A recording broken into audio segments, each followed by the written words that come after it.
with the maps, you're able to tell what the pendants are and what the crystals are, and that can be very useful information.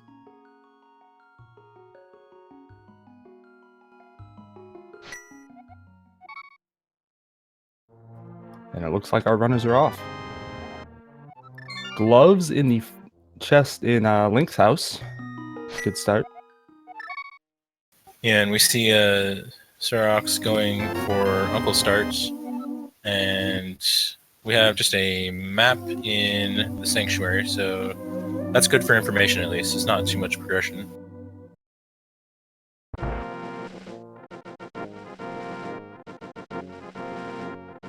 Looks like neither runner is going to do Houlihan, which is interesting. Well, we might still see it from CeroX, but only single rupees from the tree pole.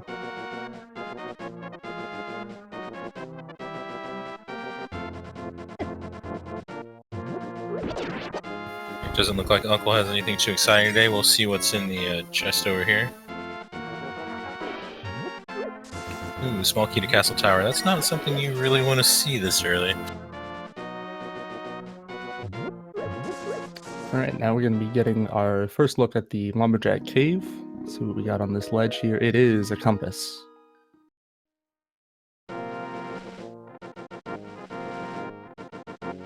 Oh, CeroX going straight into the castle with no weapons. That's interesting. Just going to go for that one chest that they have available to them at the moment. That is an interesting choice. Without the Hyrule Castle small key, which is generally useless, that is the only chest in the castle that's currently in logic.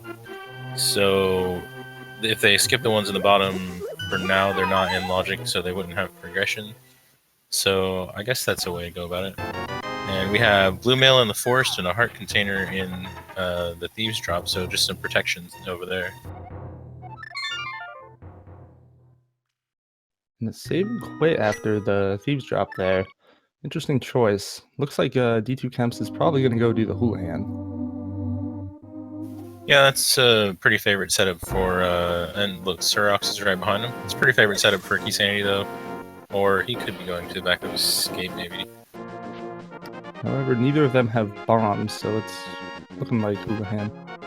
Alright, that would be an important consideration. Houlihan helps you get rupees, 225 to be exact, to get the bottle vendor item in Kakariko, and also to probably just buy bombs because you can't be assured to get a bomb drop. It's great for Keysanity because with maps, compasses, and keys in the item pool, it can be very hard to get either rupees or bombs for the start of the game.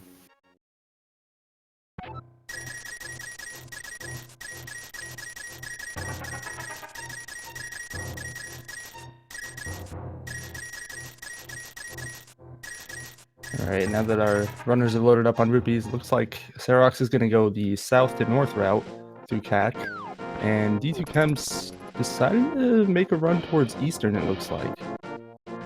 This is an interesting thing that I've seen lately with some runners, though. They get bombs from here, and instead of going to Kakariko, they go to the South Shore and do mini Moldorms and some stuff like that, just to see if they can get a bottle or something before they go to the village. But he is saving and quitting, so he might just be teasing us.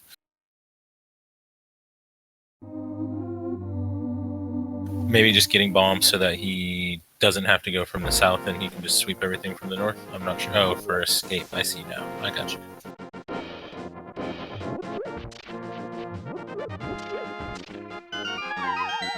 Nothing but a blue rupee in the library.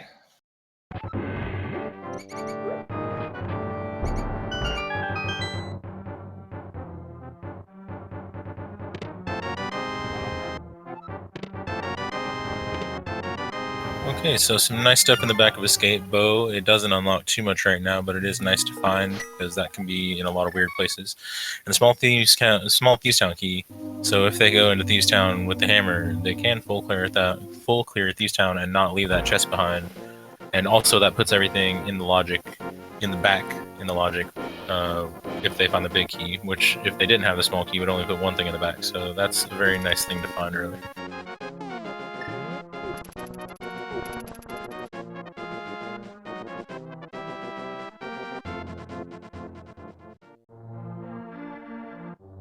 a small key to Ice Palace there in the chicken house.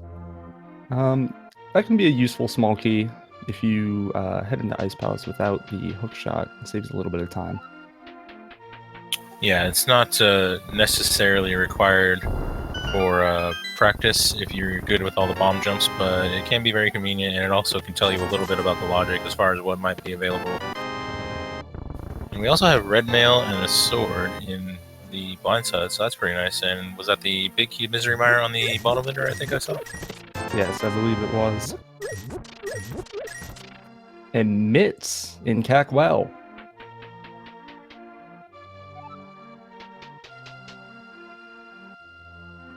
Along with a desert big key and a small key to misery mire. So desert big key is a pretty nice find. The small key to misery mire is again not practically required, but once you get all 3 keys, it tells you that the left side that's fire locked is logically available, so it can be something to think about when you go in there.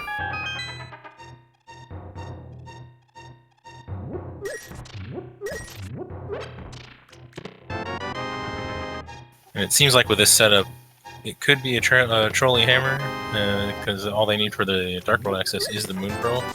So there's no reason that they have to find the hammer early at this point.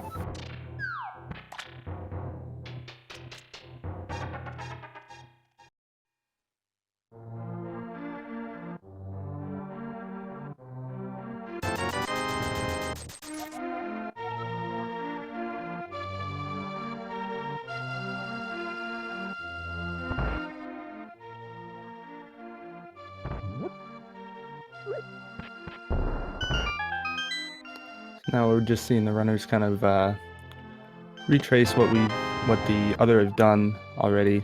After this, we could probably see a play down to the dam and maybe mini Moldorm Cave as well. Yeah, or possibly Eastern. Eastern early is always always a pretty strong play. You never know what could be over there. It's one of those locations where you can access without any items, so just about anything can be over there to start with.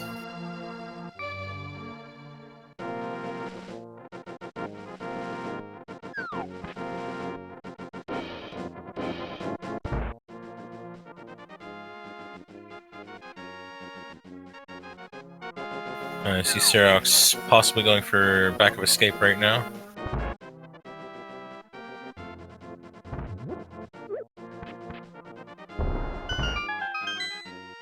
And looks like d2kemps is just going to do the blind race game, which isn't a bad tactic in Keysanity. It just saves you the few seconds to go over there and look, and the chances of finding something valuable over there are greatly increased in this mode. So it's not a bad thing to do, just to save you that time.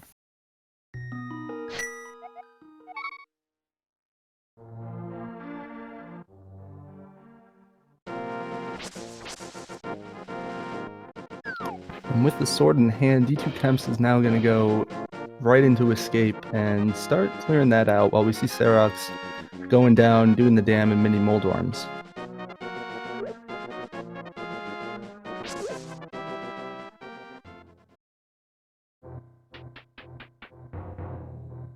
Yeah, d2kemps with that sword will be able to show us the last 2 chests in the castle, when we'll get a little bit more information that way.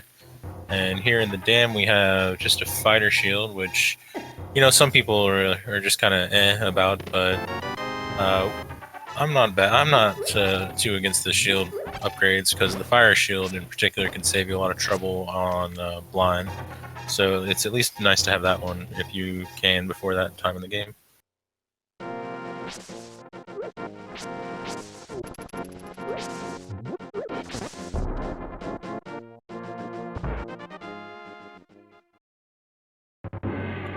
We've got a small key to Stillwoods, not something that's super important in this mode.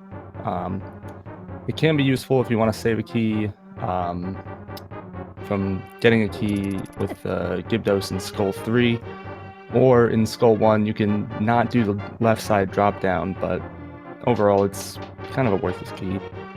Yeah, that's another one of those keys from several different dungeons where mostly it's useful just to tell you if something is logically available if you're into thinking about what the game might want to tell you to do next. So both Skull Woods keys means Mothula's in the logic, but as far as practice goes, it's just something you don't really need too much. And just 10 arrows in Agonist Cave, so that's going to be a dead end over here.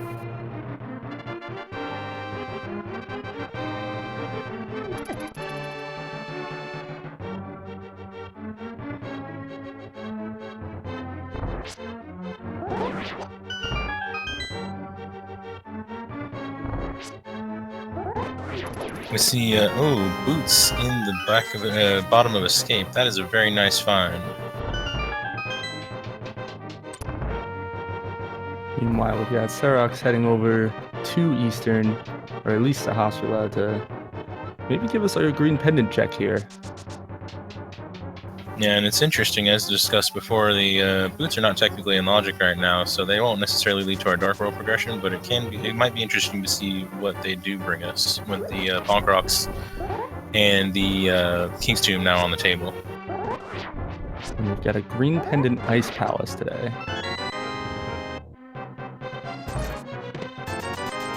Big key for Thieves Town, which means that dungeon should be fully clearable, assuming they can find the hammer before they go in there once again. But as far as logic goes, it is fully ready to go now.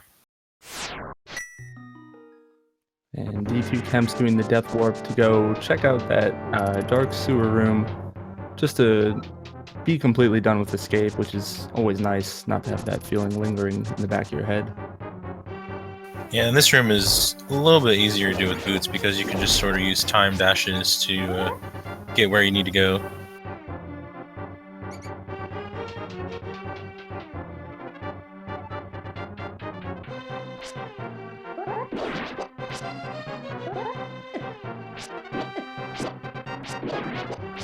Although this room right here is probably the one that sucks the most. There's like 8 snakes in there, ropes. Yeah, for sure. But with red mail, it's not too bad.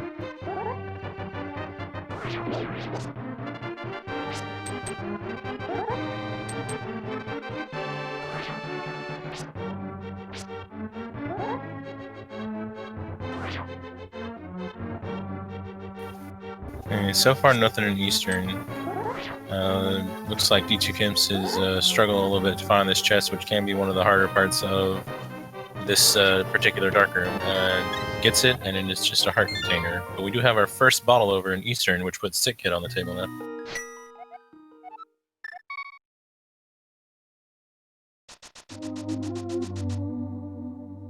And I think d2kemps heading straight over to Bonk Rocks right now with those boots in hand.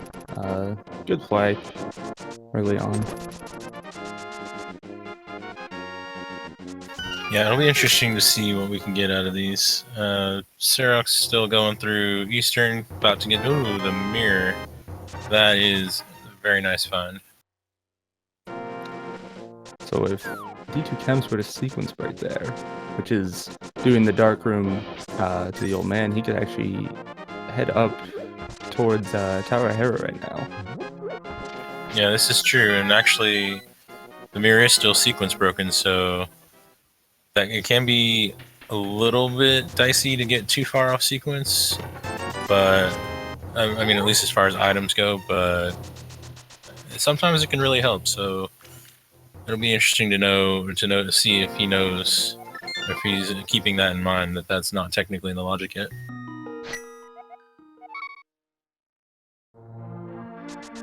But that is a very massive find to skip as far as logic goes. It's very nice. CeroX doing these Eastern dark rooms, which are some of the easiest ones in the game. It's pretty easy to do them even without any equipment most of the time. And it looks like he's just gonna... Nope, no, he's gonna do the skip. Okay, and gets the hammer for his trouble. Wow. Wow, so now all we're looking for is that Moon Pearl. Spots we could check still right now are probably Sick Kid, Mini Moldorm Cave, and Ice Rider Zora as well. Yeah, this scene is very interesting so far. The sequence breaks are very rewarding so far.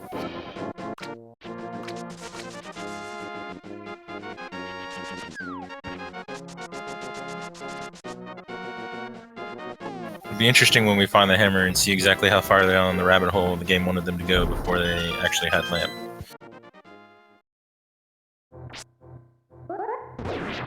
Or hammer, I mean. Right. And it looks like both our runners are going to enter Mini Moldorm Cave at the same time, so we should be seeing the same set of items relatively soon.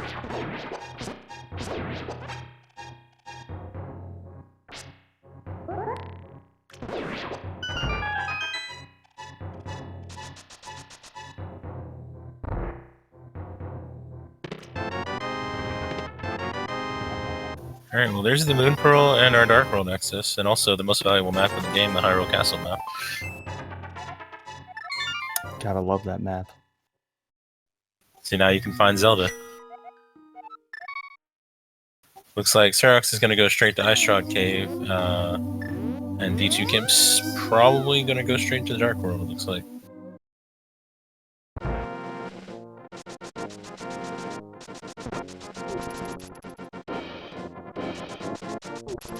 I have to hope for CeroX's sake that they decide to go to Escape before they go to the Dark World, because otherwise they could be missing those boots for a while, but we'll just have to see what they do.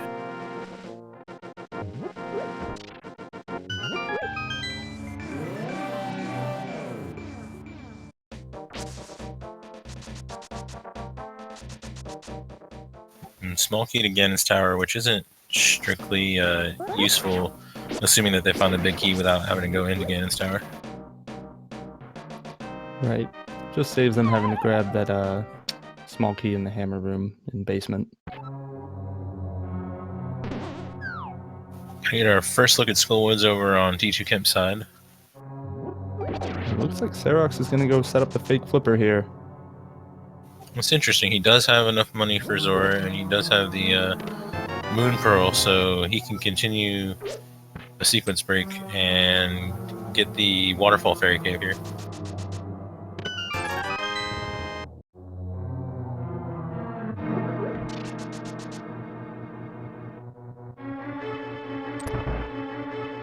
d2kemps using his key to do that skip for that one annoying room with the Give Ghost we were talking about. And Quack and Waterfall Cave, that's a pretty nice find there. Yeah, it's always nice to find as many of the medallions as possible before you have to actually figure out what you need to get inside of Turtle Rock or Mystery Mire.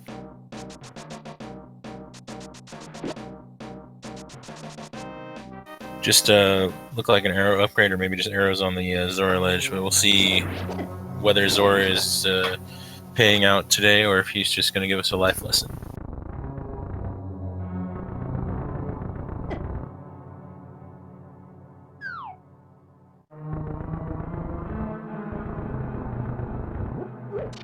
Just a little piece of love.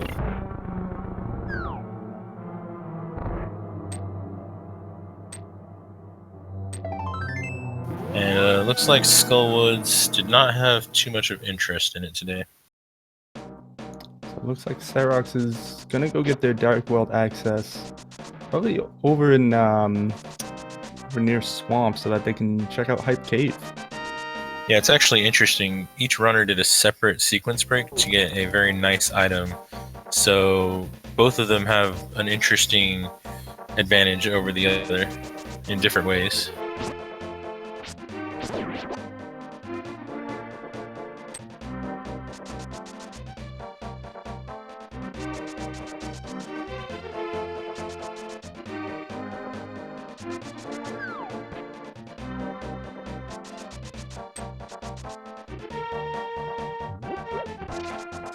And our first small key to Pod right there, opening off this Hype Cave. 1 rupee, compass, the cape, and a small key to TR. Alright, I missed what was on the bumper ledge, actually. d2kemps just checked it, and I happened to just look away at the wrong moment. So maybe when CeroX goes over there, we can see if that cape is worth anything.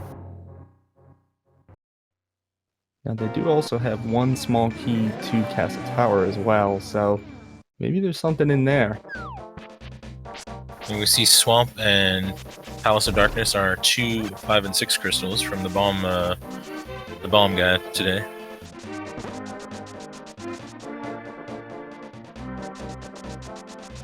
Which makes it an interesting swamp. Is definitely a crystal, and we'll have to see where that swamp small key shows up.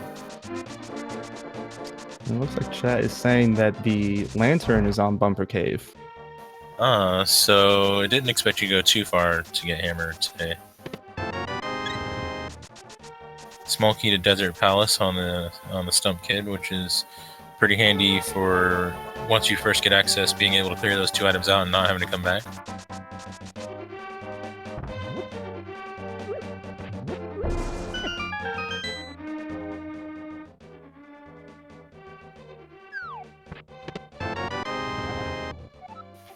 That's the second small pod key already, so that's going to be interesting to see how long we put off that pod visit. I always try to put off until I get as many keys as possible, or the bow, which they have the bow already, and the hammer is available. And they can use the bow and the hammer together to skip a key skip a key door. And there was the Hyrule Castle key, which actually puts d2kemps back on the logic. So the mirror is can lead to progression now. That's within the path. And we found the map to Turtle Rock at the digging game, so just a little more information.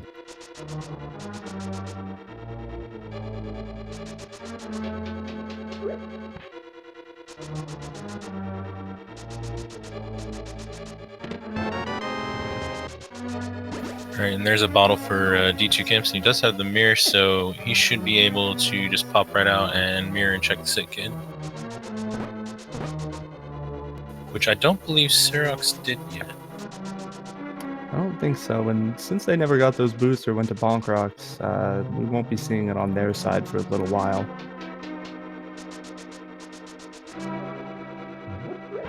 And CeroX giving the frog a little bit of a world tour, but choosing to go the other way. Normally people take him south, and we have the hook shot in Thieves Town, so that is a very nice find.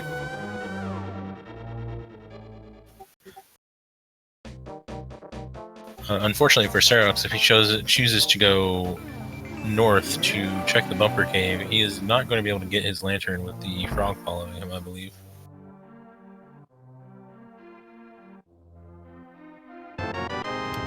And Sick Kid has the Cane of Samaria. Wow, we're finding a lot of interesting items early in this seed. Yeah, that is a very, very nice find from Sick Kid. Question in chat: the mirror was at the Bonk Rocks, and the boots are in the back of the bottom of Escape. I did not know that if you showed the bottle merchant a B, he gave you $100. That's pretty nice. Yeah, that's one trick to earn some money, and also if you give him a fish, which it's hard for that to be practical in any modes other than say Randomizer or Entrance. If you give him a fish, he will give you a whole spread of items, including like a full magic, some bombs, and some rupees.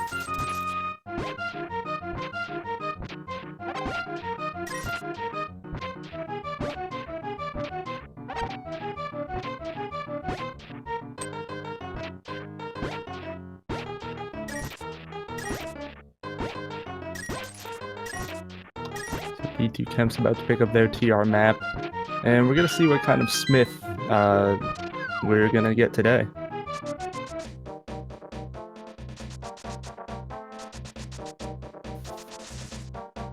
Well, we're going to get a money smith today, a rupee smith. 300's not a bad payout. You can use that for a few different things, and he was running pretty low on rupees, so that's handy.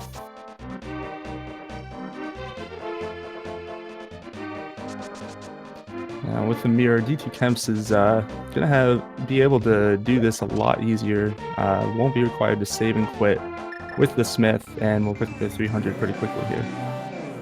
Yeah, and they will likely grab the purple chest and just do the south route to Hype Cave and just knock everything out in one go, which is pretty convenient.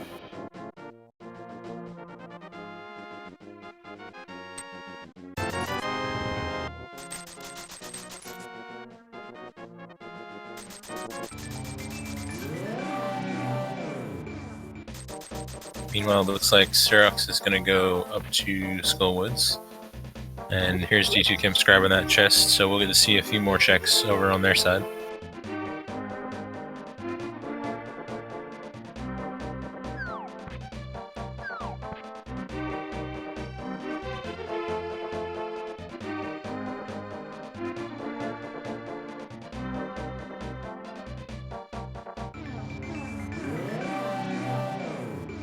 Alright, we're going to get our first look at Cave 45.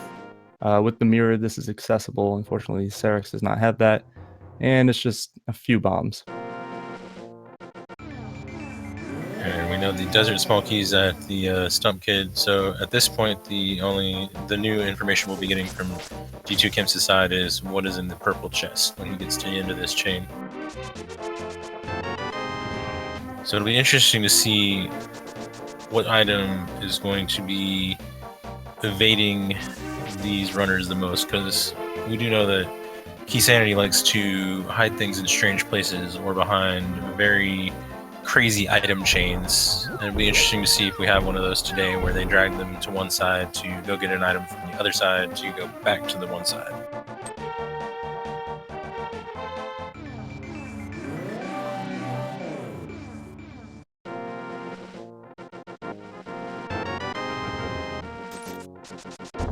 Just another 5 rupees kicking around.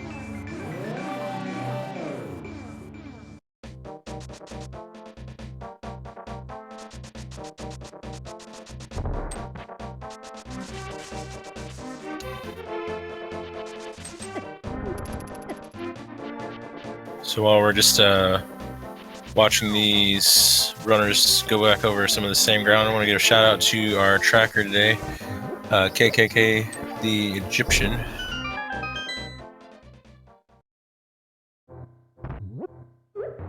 And tracking is pretty hard work, so props to them for keeping the tracker updated for us today.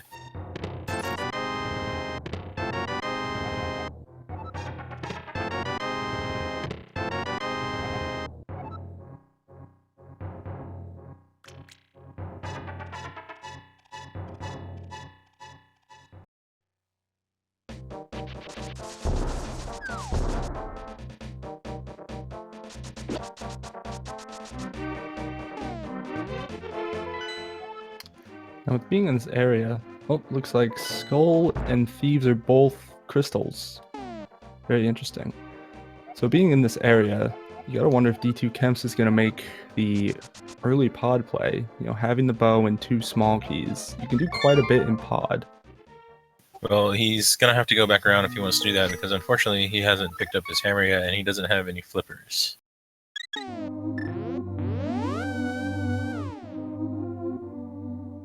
CeroX grabbing the lamp with that cape. d2kemps may be going right back to get it right now because he did see it earlier.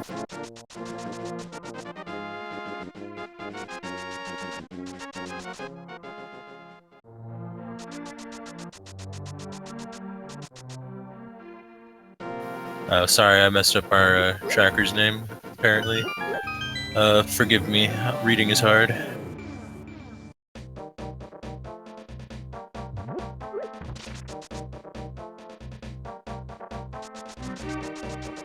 Alright, and so with the big key and the small key of Thieves Town, CeroX will be able to full clear this dungeon, because they do have the hammer going in. Yeah, like I said, they found that handy small key really early on.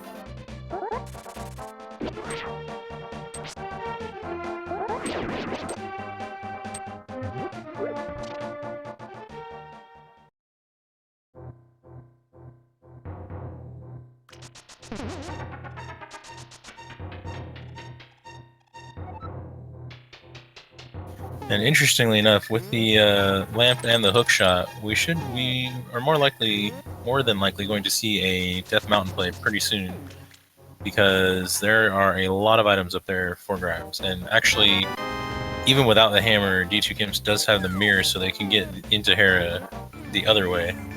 So they can go ahead and get all the same items that CeroX would be able to get, but for different reasons. Yeah, that's very true, and that could also pose a difference in routing as well. because with that mirror, d2kemps can also just go straight into Dark World and then get all of the chests on East Death Mountain, whereas CeroX will have to go all the way around to Hera first and then come back and have Dark World access.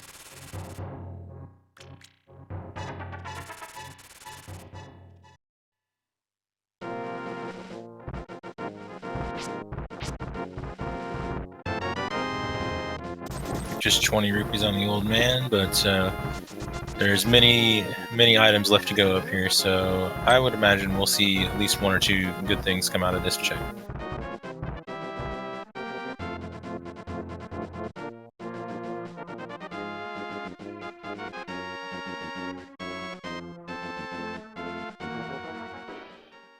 Ooh, and that's an ice rod up there, so d2kemps will be able to get that.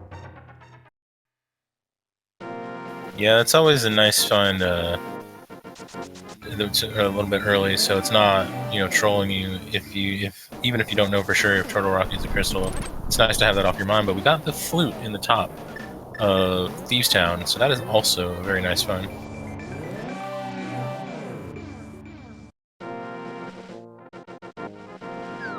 Again, unfortunately, without the mirror, CeroX is going to have to take the long way around to activate it, but they will at least be able to travel far and wide very fast once they do.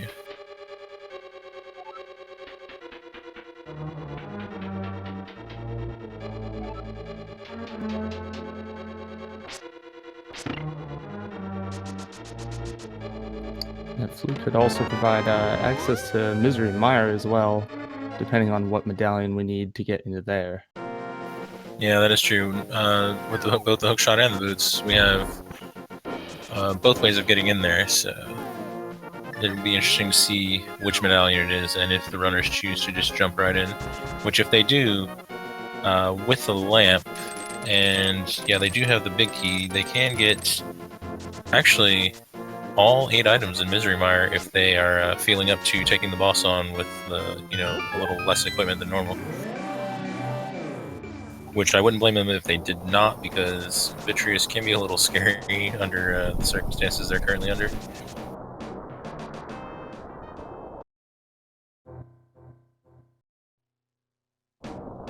And we find a shovel there in the Thieves Town big chest. It'll be interesting to see what that digs up.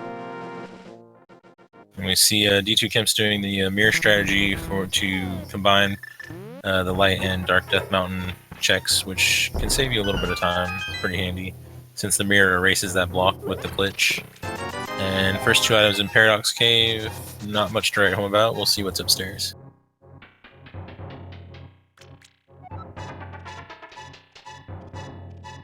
Now we've got CeroX starting their blind fight, pulling out the cape just for safety here. Blind can definitely be a tough one as it gets further along in the phases, so that's always a good strat to have for safety.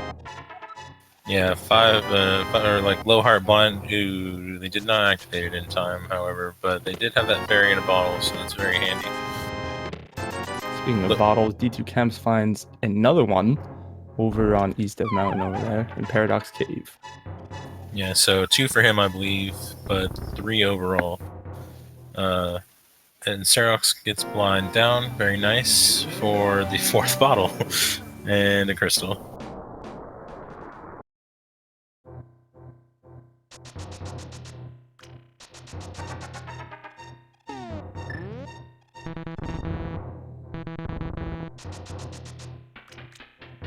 d2kemps opting to just mirror glitch the blocks there. You can do a hookshot glitch there, but it's tricky sometimes. Yeah, honestly, I think I've gotten that hookshot glitch on the second part, grand total 1 time. I just can't seem to do it, so I love having mirror when I go in there. Meanwhile, CeroX is going to use his hammer to check something that d2kemps could not check, the hammer peg cave. So we'll see what we get over here. Meanwhile, we're going to get a TR pendant or medallion check here. It is Bombos, so no way to access that right now. And d2kemps not missing much with the without the hammer peg cave, just the single arrow.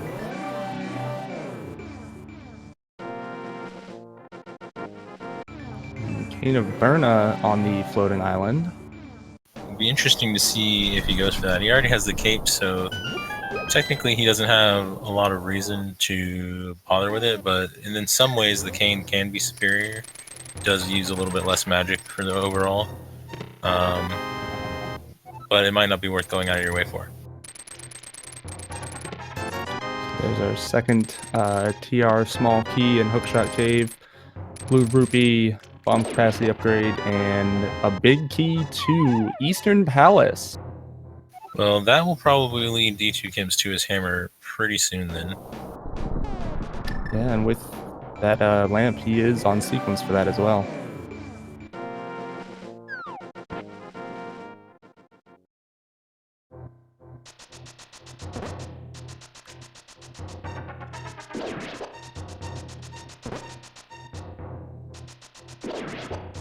I'm getting to do Spiral Cave with boots, which is nice.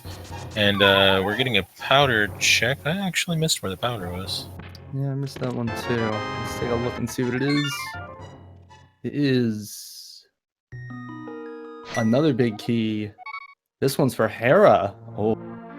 I would assume, based on where CeroX has been versus d2kemps, that the powder was somewhere in the back of Thieves Town and we just didn't see it. Maybe in Blind's the Maiden Cell. And that's a pretty nice find for that.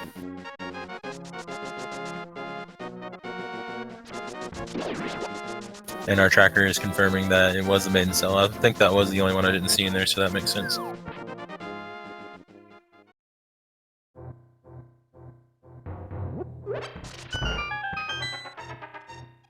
Alright, so we're gonna get our flute activated for CeroX, while d2kemps picks up their Thieves' big key. And they're gonna go probably just finish up Eastern right now as well.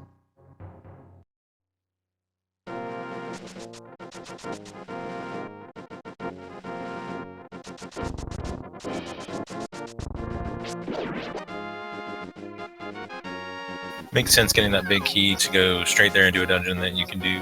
It's pretty easy and fast dungeon too, and he's probably aware that of the possibility of good stuff being over here just because you don't need equipment to reach most of it, so it's not really a bad idea to go straight there with that big key and just clear it out.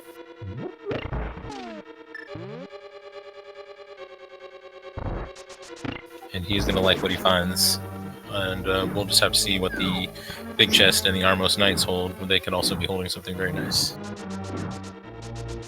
Yep, and we'll also get to see if this is a pendant or a crystal as well, which will add to the mystery of what the rest of the dungeons are.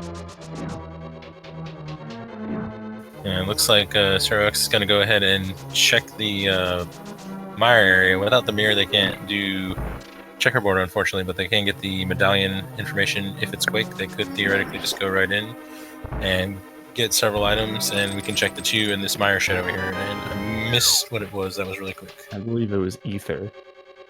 Oh, so the only medallion they found so far is the only one they don't need. That's always fun.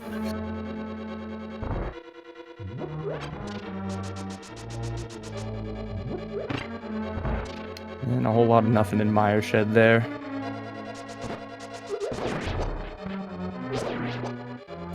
Yeah, d2kemps did pick up the silvers. We'll get it marked in a second.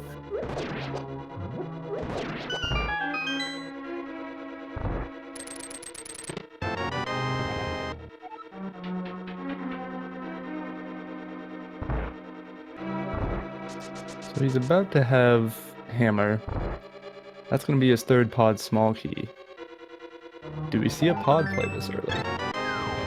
He is right by the portal and could just dash down and go for it. And 3 keys leaves a lot of items open logically. Let's see. I believe 8 items open logically, and if he uses his keys in a certain way or bomb jumps, he can get even more than that. Yep, he'd be able to actually get 12 of the 14 items in pod, missing the big chest and the one on Helmasaur.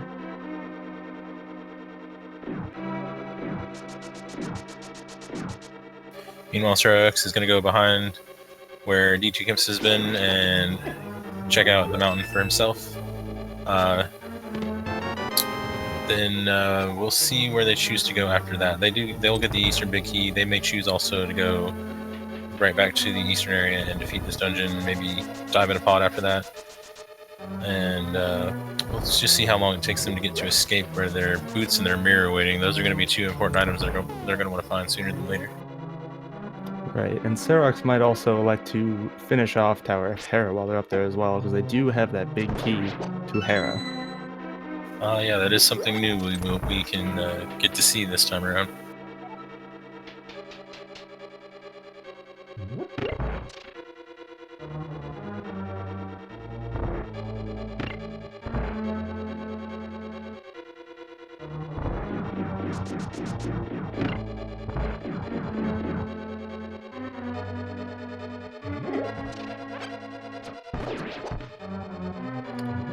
Guess we're gonna get a spike cave check first, though. Yeah, this is also in the logic, and it's not a bad idea to get just everything you can get off the mountain while you're up here, even if you have to do a little bit of dancing around to get to it all.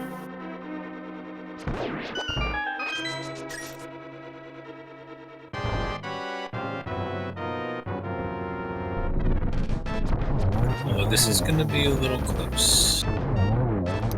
I don't think they can quite do it. Unfortunately, being down on 1 heart, they do have that blue potion, but you need at least 2 to be able to activate that. Meanwhile, d2kemps finishing up Armos Knights, getting a crystal, and the Compass of GT. Well, not much value from the big key of Eastern, but they do have a crystal, which is always nice. And getting a first one at 41 minutes isn't too bad for Keysanity. A lot of times you can see crystals take up to an hour to get your first one, just because of how much more stuff you have to find to get them to make the crystals available to obtain.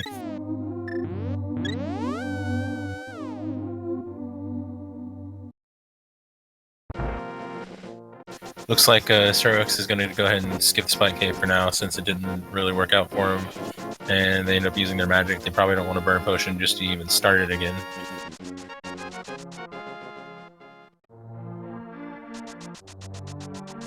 Meanwhile, looks like d2kemps is heading back in the Dark World. Probably going to see him finish out the rest of Thieves Town here.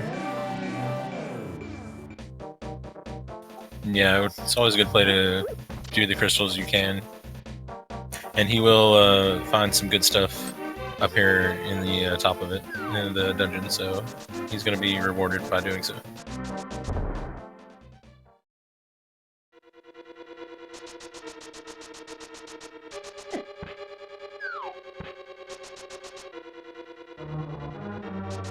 So while the runners are just retracing each other's footsteps, it should be interesting to see what the next play is. They don't have Swamp Small Key, so they can't really do anything there, or the Flippers for that matter.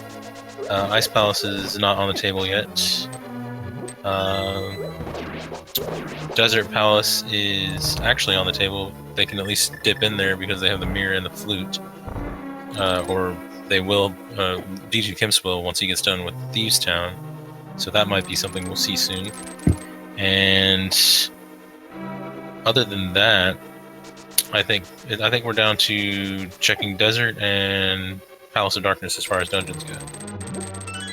Yep, we're about to see Hera from CeroX as well, pretty soon here.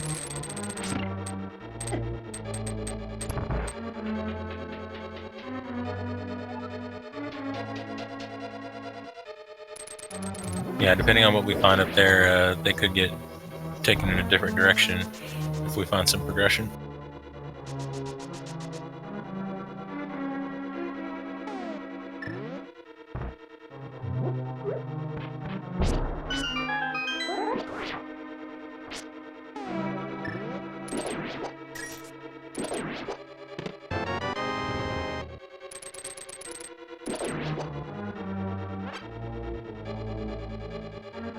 Alright, and we're going to take a quick look at these first 2 items again. CeroX opting to pick up the heart piece, and while d2kemps just picked up their flute. Yeah, I don't really blame him. With only 7 hearts, if it's an easy grab to get it, like it's not out of the way, like say on Bumper Cave or something, then there's no reason to ignore it if you're feeling like you could use a few more hearts.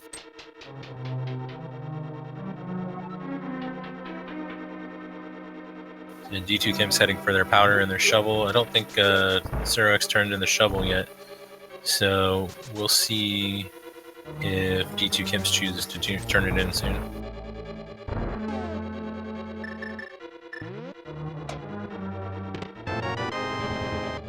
And chat mentioning that CeroX is getting sort of dragged away from escape with all the items they're finding, which is true. They could choose to finish out escape though and combine it with a check on the Ganon tower, because they do have that key in the lamp. So they have at least some reason to go back there, because they have a few different checks that they can make that they can sort of combine together. Meanwhile, CeroX attempting the bomb jump here at Hera. This can be a really tricky one to set up for sure. And unfortunately, just finding a Swamp Palace map, which isn't going to be too helpful in this seed.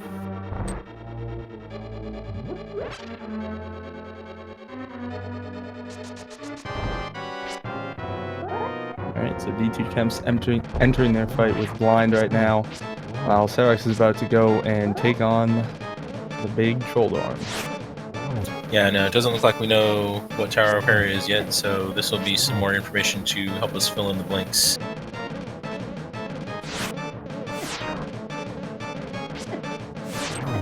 Question in chat for CeroX, there are 5 items they can get in the escape area.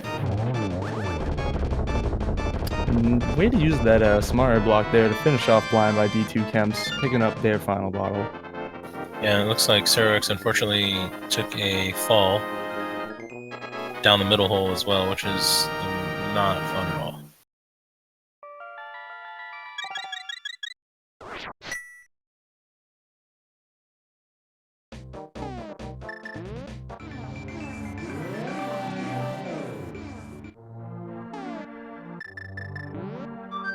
Alright, and d2kemps able to do what CeroX was not able to do with the mirror, and just pop right out, mirror, and activate their flute, which is a little bit more convenient. And CeroX unfortunately taking another fall.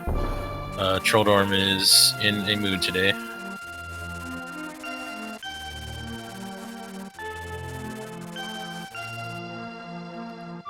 And with that big key to Desert Palace, you might imagine that they would head to Mire area real quick, d2kemps, but looks like they're gonna head back into Dark World first though. Right, and they should have the small key, I think. I'm pretty sure they also visited Stumpy, unless I am crazy. That was they got the map of the Tower of Hera from the Tower of Hera boss. No, just in time to see a pendant drop. That is a really stupid spot for that map. Trolldorm just acting up again.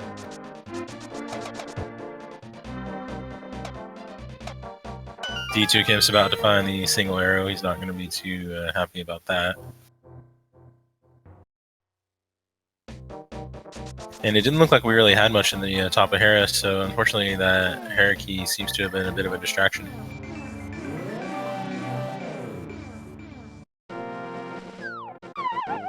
Which d2kemps is also, I believe, about to obtain. So we'll see what they do next. They should have the means to full clear desert with the small and big key, which I'm pretty sure they have. Yeah, they do. And I wouldn't be surprised to see them combo the Mire area and desert next, because it's a little bit more to check.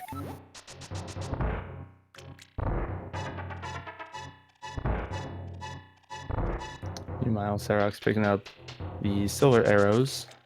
Always a nice find, makes the game just a little bit easier.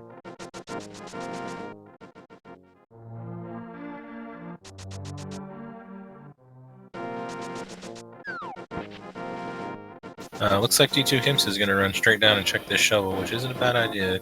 Get it out of the way while it's still fresh on your mind, and that way you don't forget it, and if it has something important, you end up running around to literally the entire world trying to figure out where your next progression is. Meanwhile, it was just right there all along. Exactly, and especially once you cover up that shovel with the flute, it just goes further and further away from your mind to go check it. And unfortunately, just a piece of heart, so not much there. And he is going to go ahead and do this mire and desert check.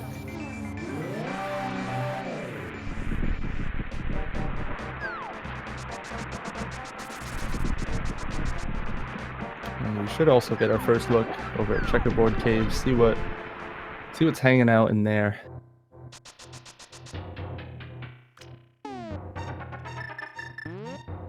And we do have access to all 6 items of desert.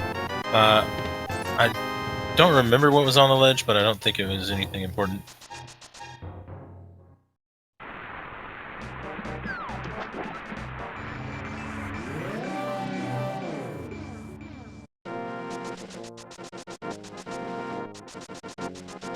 Yeah, he's got 55 arrows. I don't think he's going to need to pick those up. I don't know, those land molas can really give runners a tough time, so I'd pick them up. Yeah, I mean, he could miss the land mollas 55 times, and need some more arrows to hit him with.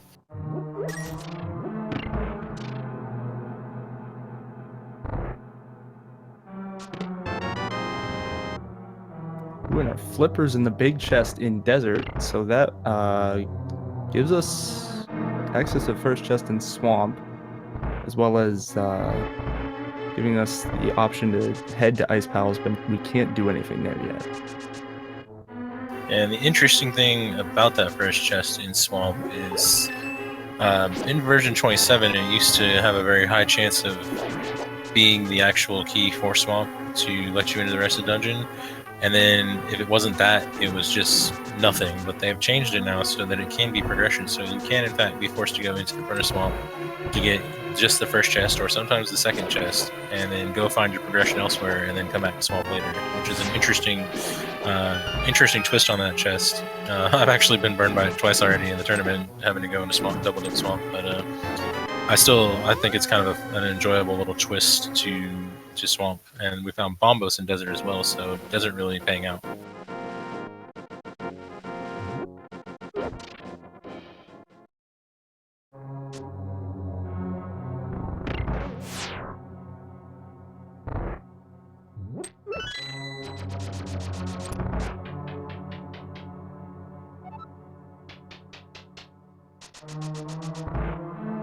Well, it looks like CeroX is going to go ahead and turn that, take that big key to Eastern and take on the Armoros Knights, and we shall see what they choose to do after that. Pod is right there and is pretty tempting right now.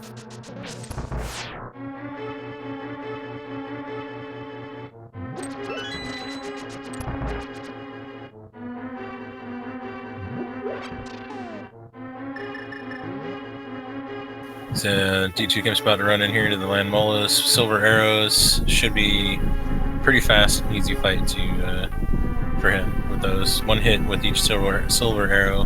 Can be a little tricky to aim, but once you have practiced a little bit, it's not too bad.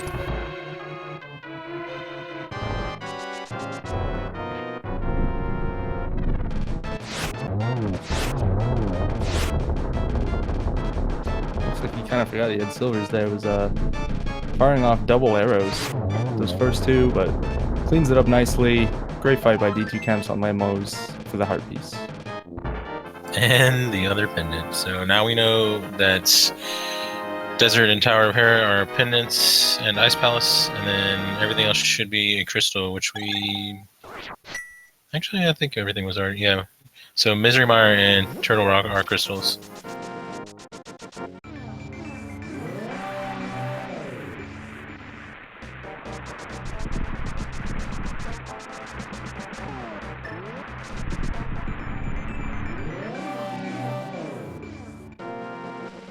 So in terms of items, I think all we're looking for now is the Fire Rod and Ether Medallion between the two runners. Right, and then the Swamp Palace small key, Palace of Darkness big key, and probably a couple more Palace of Darkness keys just for safety, depending on how much they have to search in there. And then Turtle Rock big key, and also at least one more small Turtle Rock key. So we're a fair bit away from them being in go mode for the moment, but they've got a lot of places to check right now.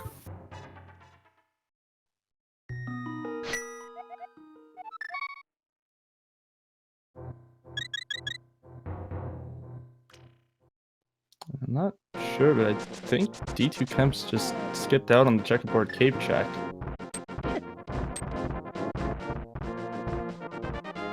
I don't recall seeing it. He might have. Meanwhile, CeroX wraps up their Armos Knights fight, and they're gonna flute, and it's a question as to where. Looks like they're gonna go check out that shovel as well. And d2kemps is about to take the Hera Big Key bait, which will give him 2/3 of the pendants and not much else.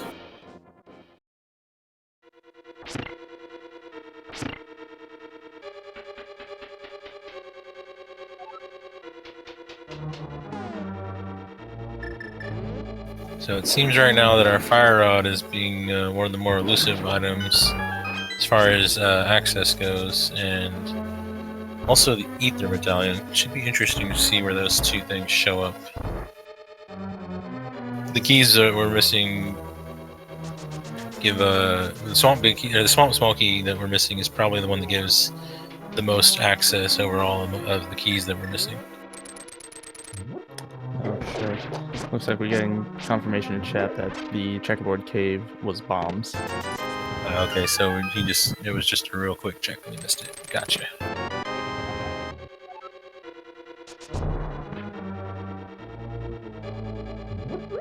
Looks like CeroX is doing the castle area. Hopefully he does the bottom of escape after he gets done up here in Agnes Tower.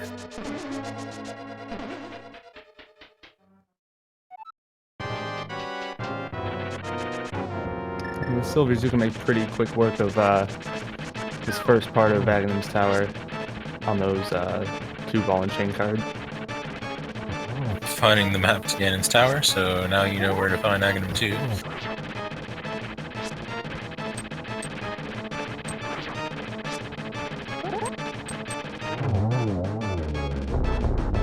And d2kemps finishing up Troll Dorm to get trolled just a little bit more. Meanwhile, we find another TR small key for CeroX in Aghanim's Tower. I hope that they're planning on going right back. They ended up saving and quitting because death warping with red mail can be a little obnoxious.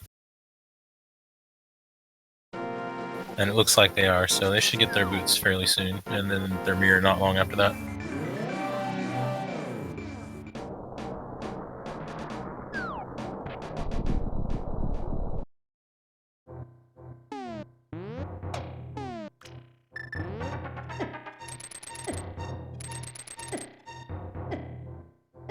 Meanwhile, d2kemps is taking on the Spike Cave, and I think he's going to be able to get through it, so we'll get to see what CeroX missed out on.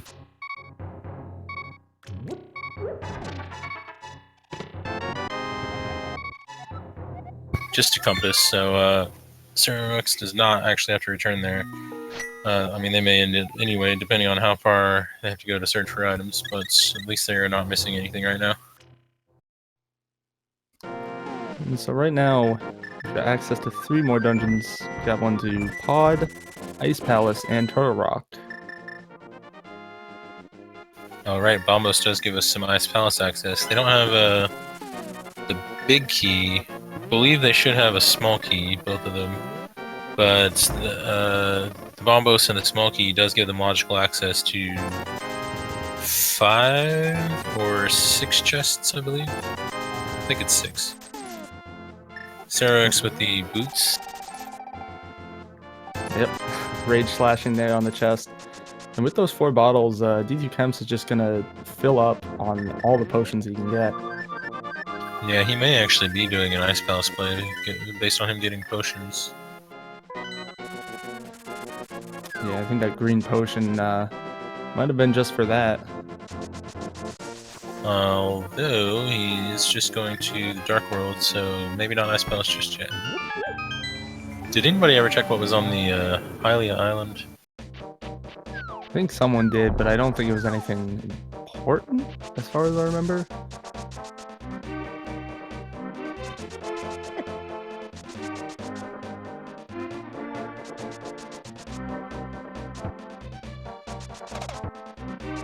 CeroX setting up for one of those red male death morphs, which can be really annoying. Not super happy with what he found down there, and she's just gonna save and quit out. Alright, we're getting our first look here at Pyramid. Meanwhile, it looks like CeroX is going to go over to Bonkrox and King's Tomb. d2kemps gonna take that mirror and do the combo of the Pyramid and Aghanim's Tower, which is a pretty nice way to be able to route this.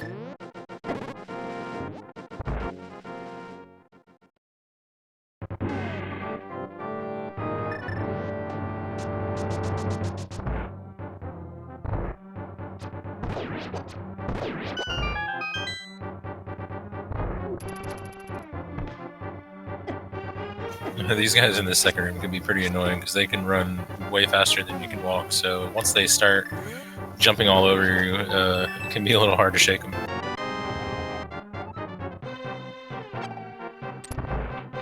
CeroX getting his mirror, so he's probably going to check a few mirror spots next, since he knows that this was available pretty fast in the game. That's very true. Might also head over to Desert Palace with it being pretty open. Desert did have quite a bit of value as well. He's going to go ahead and do a lumberjack check. I guess he's of the school of thought to wait until you have the boots.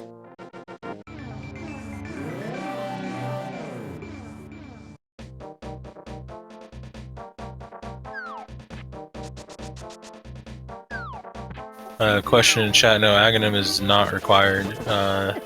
The only reason that they're in the Aghanim's Tower is because in Keysanity, the two items that are normally keys are just actual shuffled items. So they're just going to check for those two items, and then they leave again. They're not going to defeat Aghanim.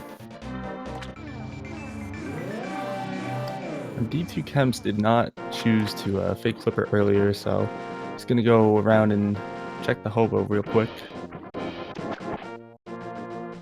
Yeah, which I don't think CeroX actually checked, and especially not based on the fact that it's Mushroom, and he definitely didn't have that.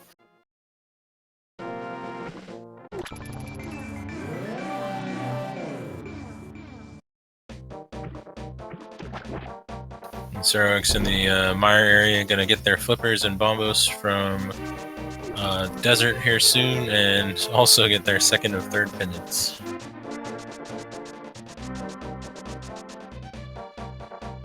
And I think Belkins for the $24.99 subscription. Wow, thank you. That big boy sub over there.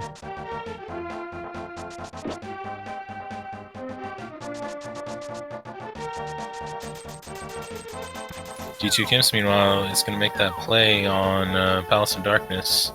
Those two keys and the hammer and bow, he's going to be able to get quite a few items out of here. It looks like they actually have 3 keys, so you can get most of the items out of pod right now. Yeah, I would assume that they both have 3 keys in, because they've been in almost the same places. Either that or CeroX will find it soon. Have to see a menu check from CeroX to confirm.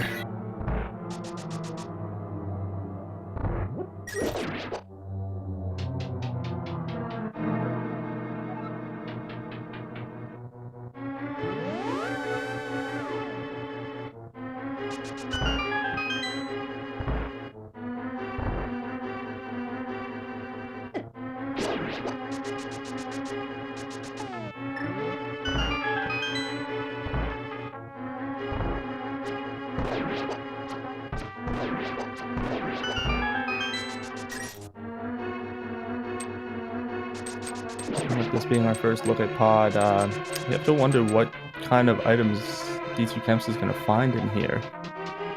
I'm thinking it's possible that one of these keys we're missing for some access could be in here somewhere, such as that one to Turtle Rock right there that we needed. That's a big one.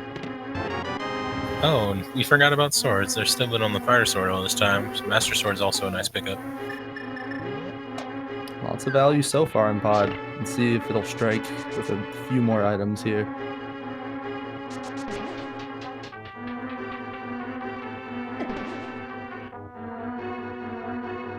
Yeah, I can confirm from the menu that CeroX does have all three of those pod keys that d2kemps also had.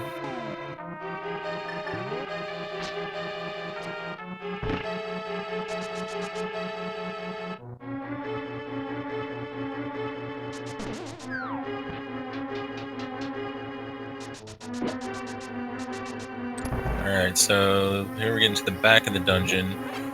I believe the three items that are not locked behind key doors back here are the only ones that are actually in logic. But we'll probably see a play to mess with the logic a little bit and check some of these locked doors for items. And CeroX has wrapped up their Lamola's fight. Pick up that red pendant. Be interesting to see if either of our runners decide to go into ice soon. Yeah, don't have the big key, so it's not.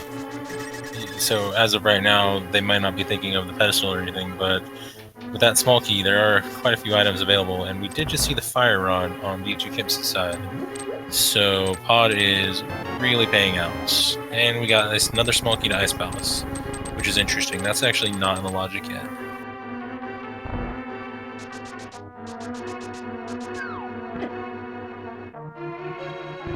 We have not found the Ganon's Tower big key yet, no, so that's another thing that we will want to find somewhere, hopefully along the way, because it's always worrisome if you don't find it before Ganon's Tower, and you have to go into Ganon's Tower and just pray that it's there, and you don't have to go back outside to find it.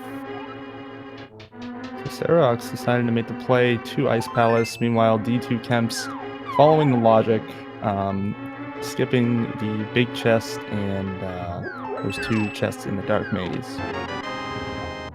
Yeah, not much paying out from the middle there, but he did find some good stuff here that will allow him to check a lot more. Especially Turtle Rock is very open right now. And he did just save and quit to the mountain. And he might be making the play. Yeah, if d2kemps could decide to skip that big key chest and finish up TR right now. Yeah, it's always a good move to skip that chest unless the fourth key is available. He could just be feeling that the seed is saying go to Laser Bridge because there's something good there, which I don't blame him. With 3 keys already and the medallion, the cane, the big key, I would be hearing Laser Bridge myself at this point. Yeah, it seems like the seed is giving us the rule of 3. 3 small keys to pod, get in there. 3 small keys to TR. Let's take a look. It'd be interesting to see if Ice Palace has anything in here. 5 of the chests should be open logically, I think. Or maybe it's 6. Ice Palace logic is a little weird.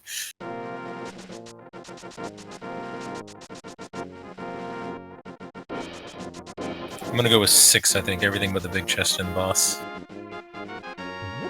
Oh, he ran out of bombs. Oh no. That's a very unfortunate thing when you run into Ice Palace to have happen.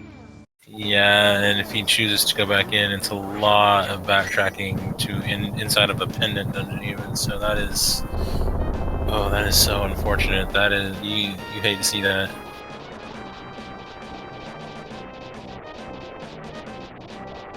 He may just end up choosing to abandon this tactic altogether at this point. But that could serve to benefit CeroX, especially if there's nothing in Ice Palace. Yeah, that could save him a little bit of trouble overall, unless something was in there, in which case that's gonna probably hurt him more than it doesn't. The only thing that works on the Stalfos Knights that he was at are bombs, which is why he had to leave. You knock them down and then you use bombs on them to blow them up. And we've got a fire shield over in Turtle Rock on d2kemps' side. That's a very helpful item. Oh, and as somebody in chat pointed out, you can also use a boomerang on that knight if you want to throw it 48 times.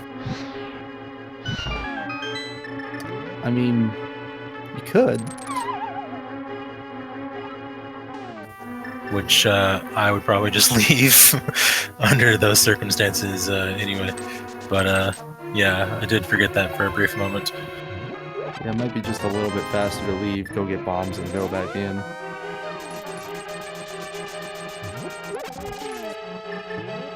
Should be either boomerang because as far as I know, both boomerangs function the same. They're just, as far as what they do to an enemy, just how far you can throw them is the basic difference. And also how fast.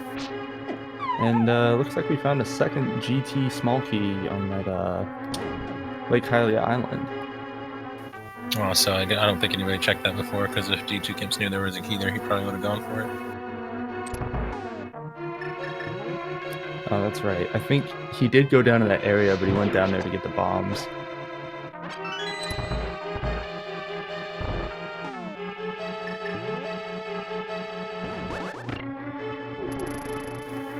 Yeah, somebody pointing out in entrance randomizer, you killing the Ice Armos in Ganon's tower with the boomerang is a pretty nice, semi-popular alternative strat. I've been there and done that. It can take a while, but it's also a lot safer than some of your other options.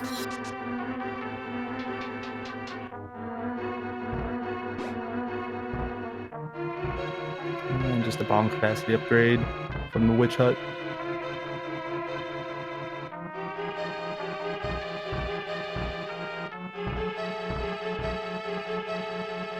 So far, Turtle Rock is not paying out too much, but Laser Bridge is still in our future, so there's still plenty of opportunities here. Looks like CeroX is actually just going to go right back at it, so that's interesting. Hopefully he finds something good in here. Yeah, Green Pendant Ice Palace. Something about that just seems a little fishy to me. Yeah, if they had the big key, I would be 100% like, yeah, you should probably just go in there and deal with it. Without the big key, finishing the boss is a little less attractive, but I mean, you could just skip to it anyway, just in case, and save yourself a little trouble. The only way it would come back to bite you is if there was in fact something in the big chest and you were expected to find the key ahead of time.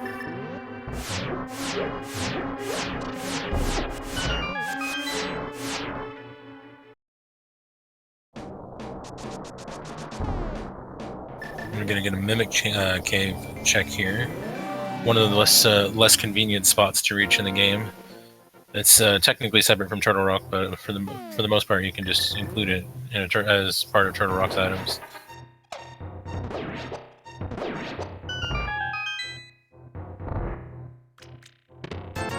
Just a big 20 though. And Sarah's about to have round 2 with these guys. Knocks him out in one blow. Well done.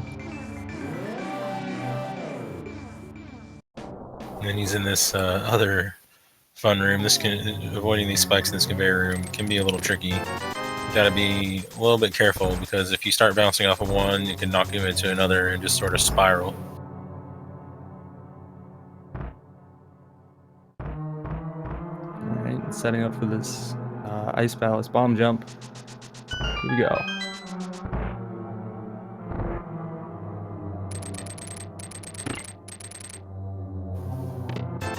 I think he was just a smidge too low.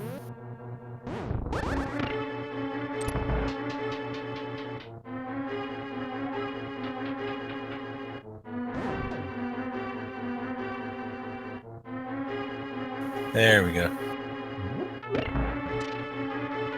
Meanwhile, Turtle Rock's still pretty barren. Laser Bridge coming up though. Gotta hope there'll be something there. But even still, with the small key that d2kemps saved rather than using on the vanilla big key chest, he'll be able to go and fight Trinex right now. Yeah, he'll at least have a dungeon, done. It's not ideal to have it not be the last dungeon if you don't actually need to come in here for anything, but it is still progression, so it's not the worst thing.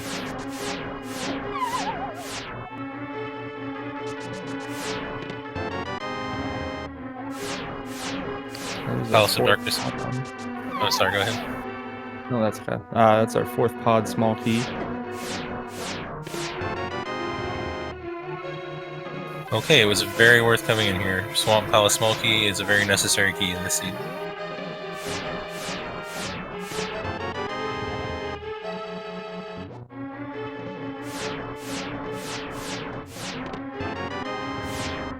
But unless Trinex has something, it looks like that was the main reason to come into Turtle Rock, was to go all the way to Laser Bridge to get the Swamp Palace Small Key and be able to complete that dungeon. And shout out to Konizi Obrizi for the 4.99 sub. Or for gifting a 4.99 sub.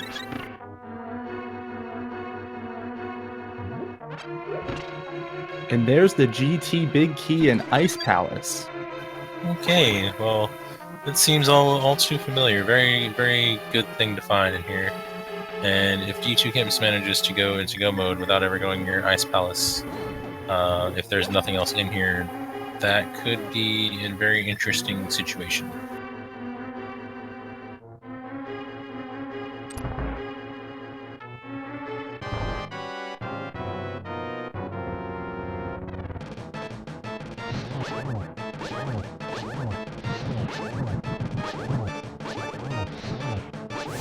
d2kemps hitting this fight up with just the Master Sword, which is not the best. It takes a lot more strikes with the sword.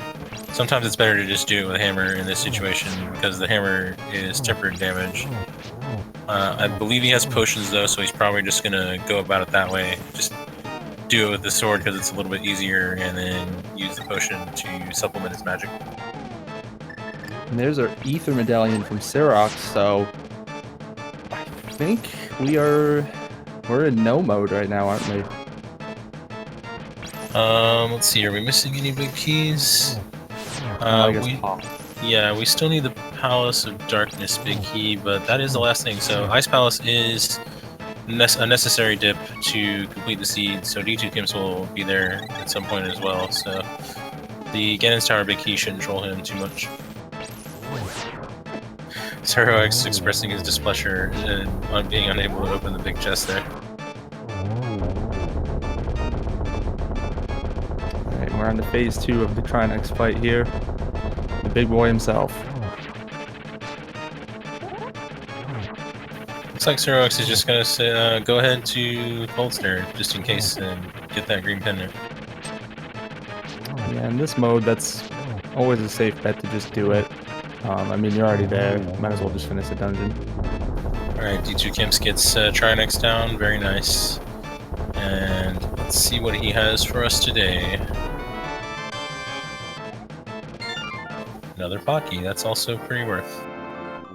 Alright, so because d2kemps has the bow, once they find their big key, they'll be able to finish out Pod.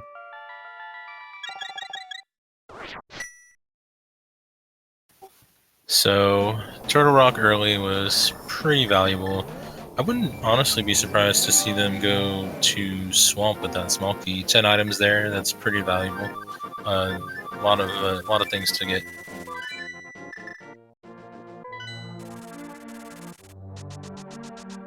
Although I guess they haven't done Skullwoods either, so that's a pretty quick dungeon to take down.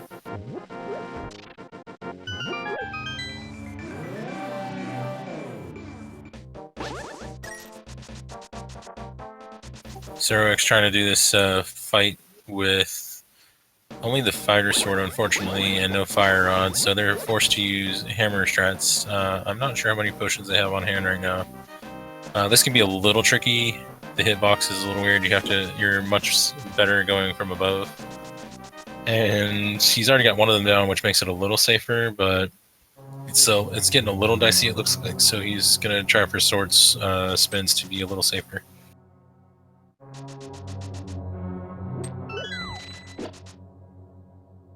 Which I am unfamiliar with how many sword spins it takes with fighter sword. I'm gonna go ahead and say it's somewhere in the neighborhood of too many. Yeah, I think that's a pretty accurate amount. Okay, still has a potion left, so that's good.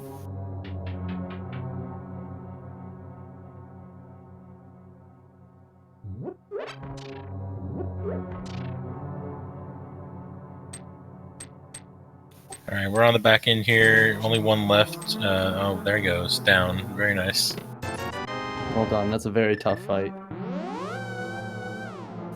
Okay, and gets a fetch quest for his trouble, the Big Key to Skullwoods, which could maybe be something, and even if it's not, it's at least convenient for routing since he hasn't finished Skullwoods yet. He can just, put those two things together.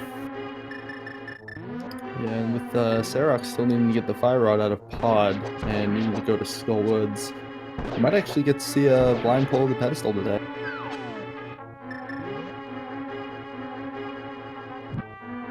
Well, that's true. He does have all three, doesn't he? Question is he going to go visit Sahasrahla anytime soon? He might do that on the way to Pod. Yeah, meanwhile, he's gonna go ahead and go straight into Misery Mire here. Can full clear this. It's 8 items. And does have the silvers, bow and silvers, so Vitreous isn't going to be too much of a problem.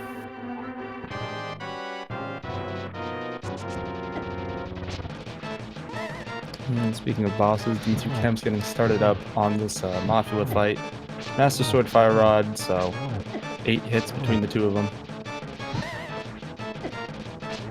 And as Vintor points out in chat, double fetch quest since he has the green pendant, or 3 fetch quests since he has all 3 pendants. But at least you can put 2 of them together. Meanwhile, we have Tempered Sword on Mothula, so that's nice. It would have been nice to have it beforehand, but it's a pretty valuable drop. Tempered Sword is a pretty nice upgrade over Mastered.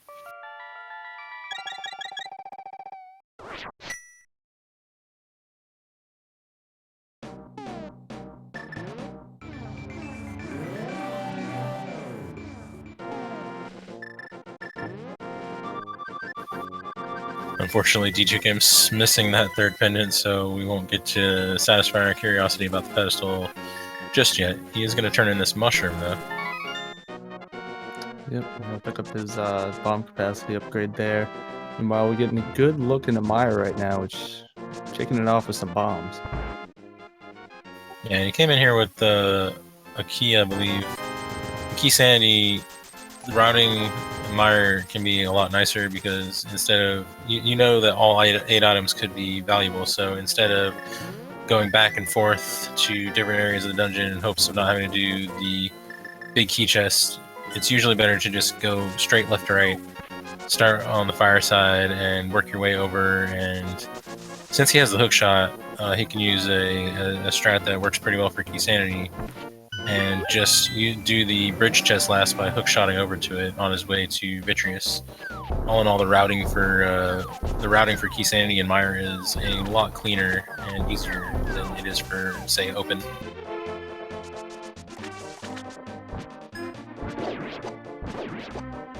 we're gonna see d2kemps head out to Swamp Palace, give us our first look into this dungeon.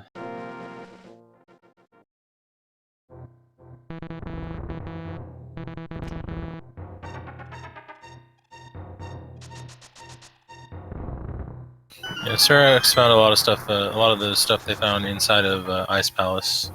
That's why they suddenly have a few extra items that d2kemps doesn't.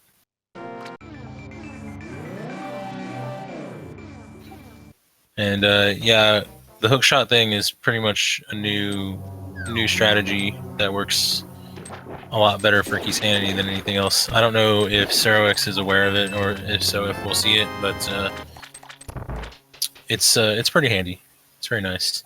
And d2kemps gets the bug net out of the first chest in Swamp, which is, it can be good if you are in a pinch and you can't get potions anytime soon and you're near some fairies. Yeah, here it's pretty good for beating Aghanim as well. Oh yeah, Swagnet strats, always good.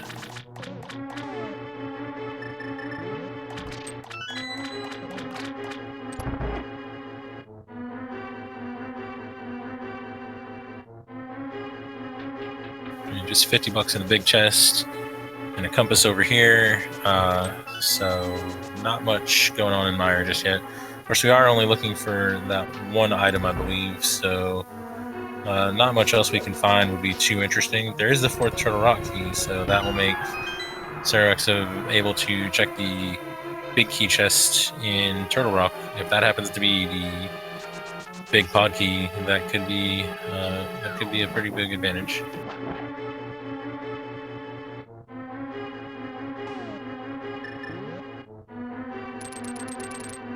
And I don't believe CeroX switched the bridge, so they may be about to show us what I was talking about. Yeah, there you go. Well, not the right Palace of Darkness thing that we need, but yeah, that's what I was referring to right there as far as a strategy.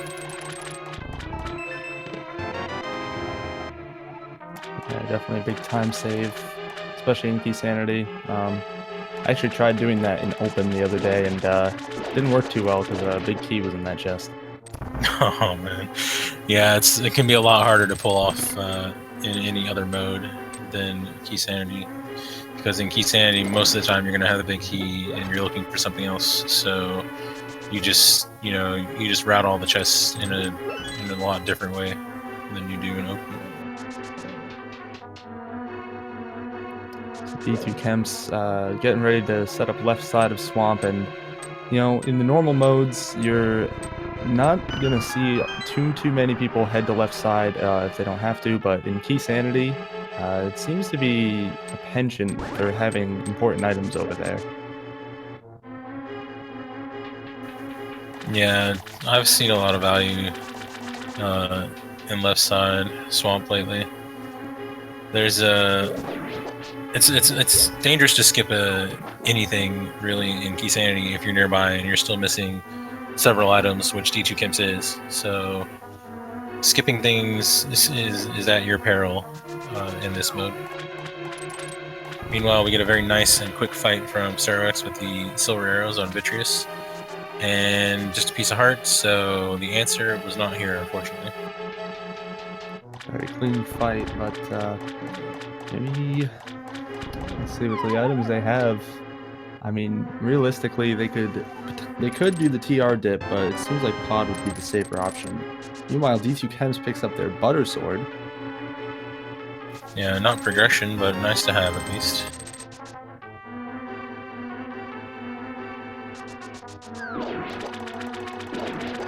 To answer chat, they already have the Swamp Big Key, so that is not a thing that they can do, or not a thing that can happen.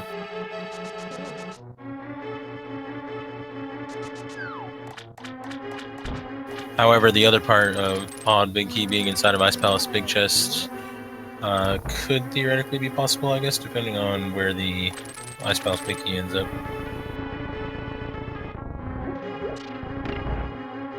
Meanwhile, CeroX is going to go ahead and get us our blind pull. Getting ready for disappointment. I wanted to get the 3 pendant bomb there. Not today, green pendant. Just a big 20. Wah, wah, wah.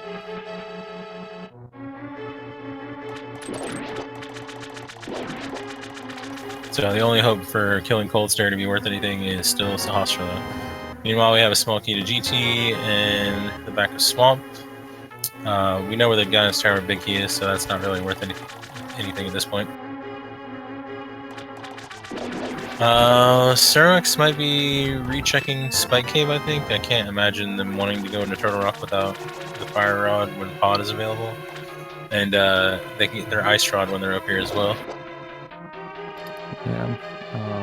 No, we'll see for sure. They also do not have the Turtle Rock Big Key yet either. Right. That was in Pod as well, so yeah, that would make the Turtle Rock trip a lot less attractive as well, yeah.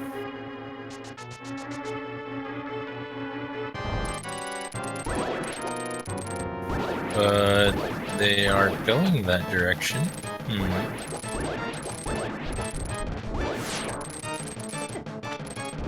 Yeah, and unfortunately we know the only value really in Turtle Rock was on Laser Bridge. And without the big key, you're not able to get there. Yeah, and Double Dip could theoretically be required, I guess. Or not required, but could technically happen if the big key chest has something which is basically their CeroX's hope. The only hope here for this to be a helpful strategy is that the pod big key is in that vanilla big key chest. Otherwise, they're essentially just spending extra time they don't need to by double dipping this without all the stuff they need to. And meanwhile, we found I believe that was our last Palace of Darkness key on Argus, and we get one of our 5-6 crystals out of it.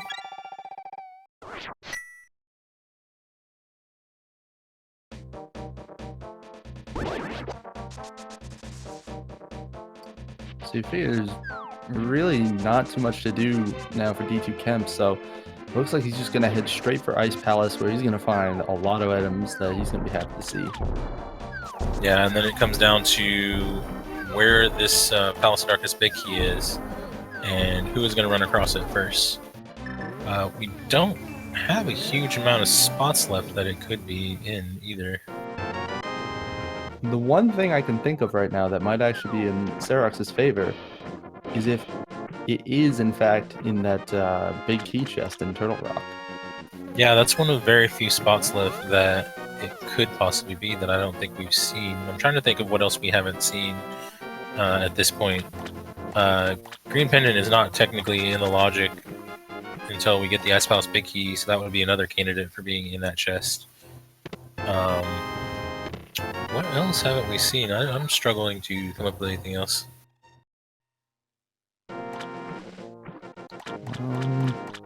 Well, we haven't seen Sahasrara. Outside of all of that, there just isn't too much at this point. I mean, I think there are possibly a couple of chests we haven't seen in Pod yet, but outside of that, I'm not sure. We know that the answer is not in the Pyramid Fairy. So, yeah, it looks like, logically speaking, we are down to the Vanilla Big Key Chest here in Palace of Darkness, or the Dark Maze of Palace of Darkness itself. And depending on what's in the Vanilla Big Key Chest, say if Ice Palace's Big Key shows up, or in one of those other spots, then the Green Pendant, or the Ice Palace Big Chest would also be on the table.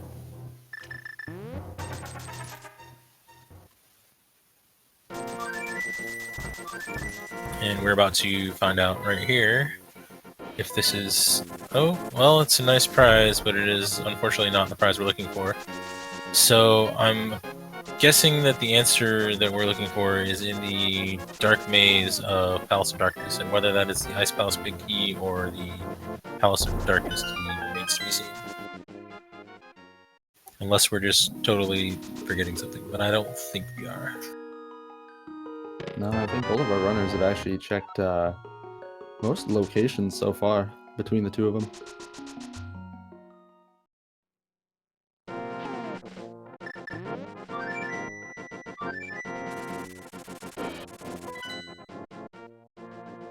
If it's the Ice Palace Big Key in inside of the Pod Dark Maze, I guess the interesting thing will be to see if the troll is Sahasrara or going for the big key chest or big chest. For CeroX's sake, if the Ice Palace Big Key is in Pod, it would be better for him for the answer to be Sahasrara.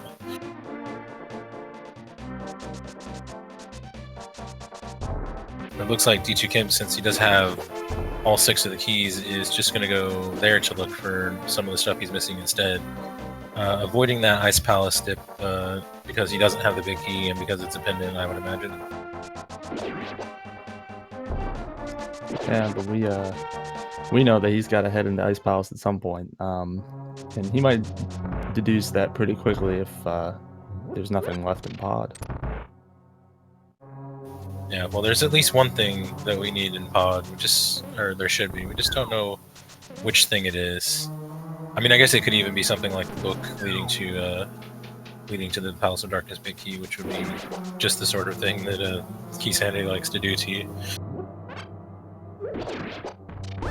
Meanwhile, CeroX is running up against a wall here, and they should know that Pod is about one of their only options left. But they are heading towards Swamp, it appears. Looks like they're gonna gamble on that first chest. Meanwhile, d2kemps picking up the red rang. So that's okay. And our there big it is. vanilla. So the answer is not in Ice Palace, and it's not the green pendant. That's no mode for us. And what did you just get? Was that the Ice Palace big key, or was that I another? believe it was the swamp big key. Pretty sure I thought they had that already. Maybe I'm crazy.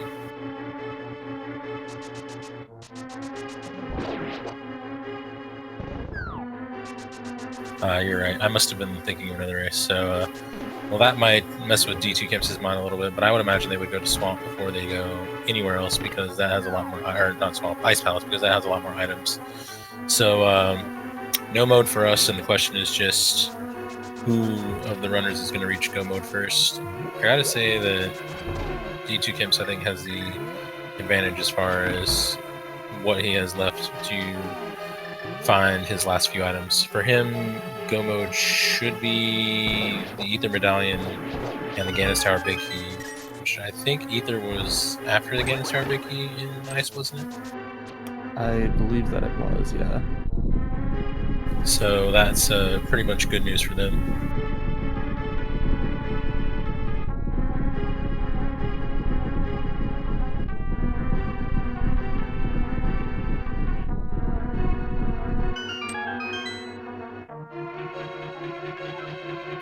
And all in all, that probably means that the Ice Palace Big Key is actually in Ganon's Tower. I really don't. I mean, unless it's on Helmsor, but since there's actually nothing of worth that we need to find on the green pendant or from that big chest, there's no reason for it not to be in Ganon's Tower. Yeah, it's either going to be there or... Well, no, because it can't be on Sahasrara since you kind of need it to get the green pendant. Looks like CeroX has not done Catfish yet, so after this, I think they should be forced into pod. They should be running out of options pretty quick.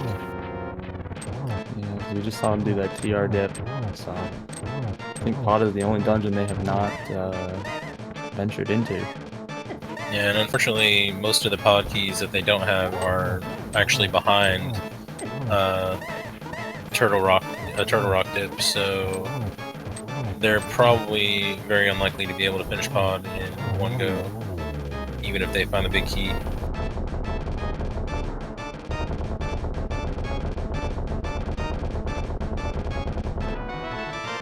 Turtle Rock big key is inside of Palace of Darkness.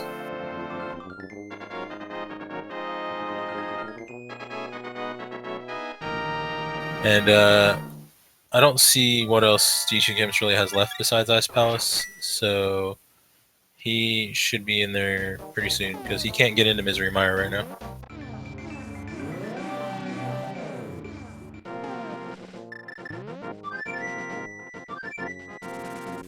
Okay, I think this is a recheck of Spike on CeroX's side at this time. I'm reasonably confident this time. I think it's Tower Hera Basement. He did just find the small key for that. Was that him or was that d2kemps? I thought it might have been off of Helmsor. Maybe, I guess it was him. Yeah, I think Catfish had the Tower Hera small key. Okay, my eyes must have crossed at the wrong moment.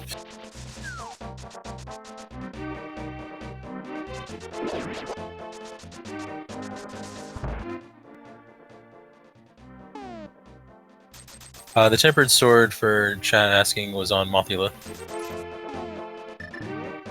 Oh, d2kemp's gonna go ahead and do the Pyramid Fairy before he goes to Ice Palace, but that's one of the very last options he has. Guess he's got a bit of an aversion to Ice Palace today, but unfortunately, it is unavoidable. Yeah, and that's kind of the tough thing with Keysanity too, is when you're so close to being in go mode, you kind of want to avoid those dungeons because they are quite a bit of a time sink to go into. Yeah, well, the good news for him is without the big key, he should know that it's very unlikely that he'd actually have to defeat the boss. So he can just get the first, 4 or 5 chests in to probably find what he needs to find.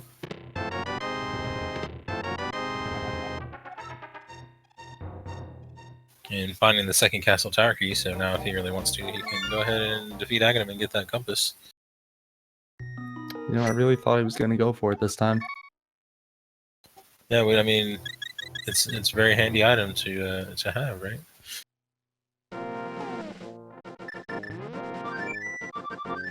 Alright, CeroX is making the play to pod, which is what they need to do, and yep, d2kemps going to Ice Palace because he's basically out of options. Actually, both of them should be basically out of options at this point and are funneled into the places they need to be.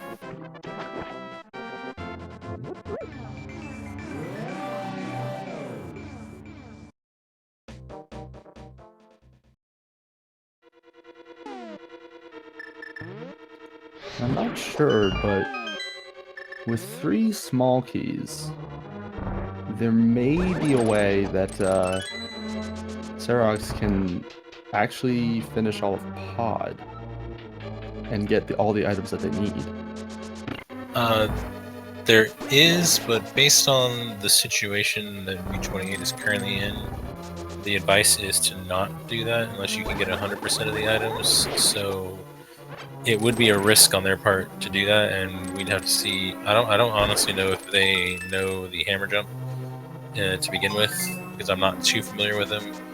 But doing that would be a risk on their part, and we'd have to see if they would be willing to go through with that. It would be a play that would be extremely helpful to them because they don't need to get 100% of the items.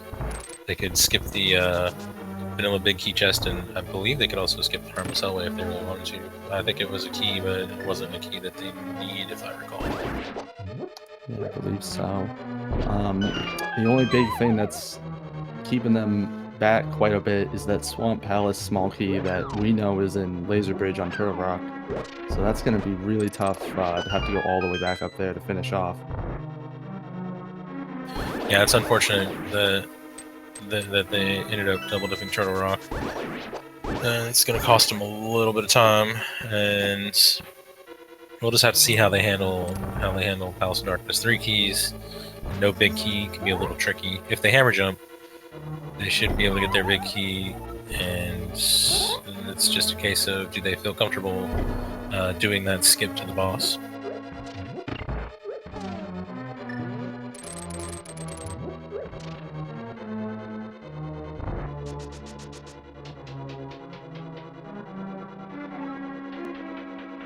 CeroX is approaching, I believe it was the Turtle Rock big key over here.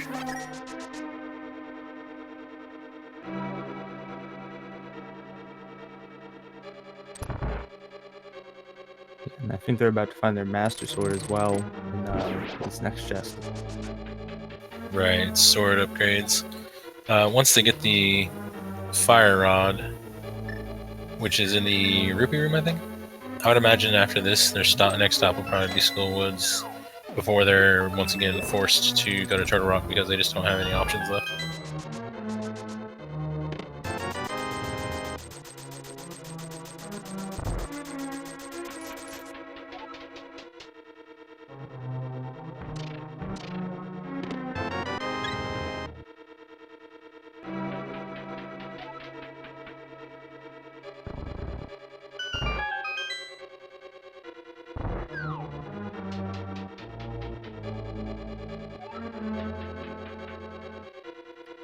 Don't exactly remember.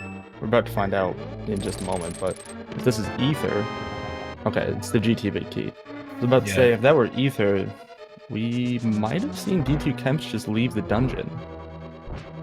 Yeah, that was actually pretty fortunate placement for him because he could have possibly considered himself in go mode and just left under other circumstances if these items were reversed. But instead, he gets to go into like legitimate go mode by the placement of items. Looks like CeroX, did they leave pod without going to the back?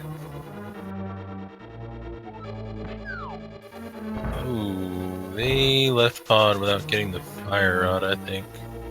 Right. They still had a lot of keys, so that is a strange choice. That is unfortunately not going to work out for them at all. I mean, they're going to get their Swamp Small Key because they don't need the Fire Rod to get to it, but they're going to be missing that Fire Rod for a good bit. Right. I don't remember exactly what were in those two right side chests in that first room. But I don't think it was anything too important, so they will have to go back into pod at some point. And there's Ether for d2kemps, and he is in go mode.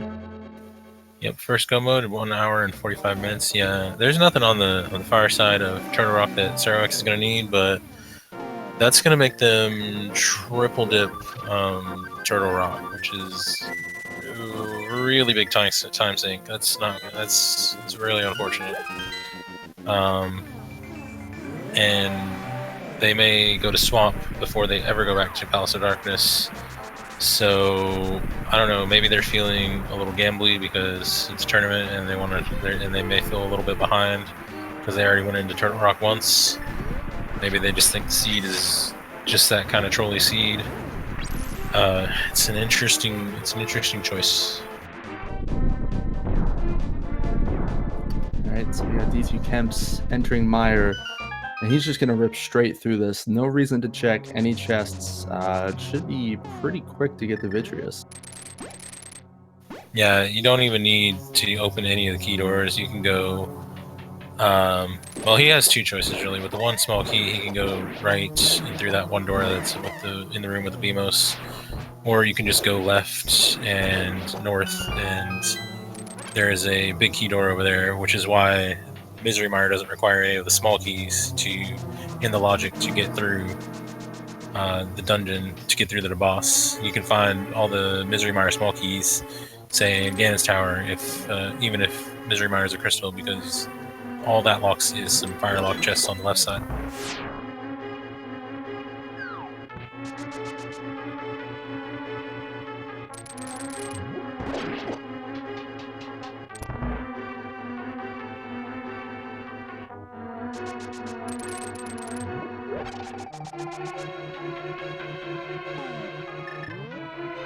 Alright, so CeroX starting up on that second part of Turtle Rock.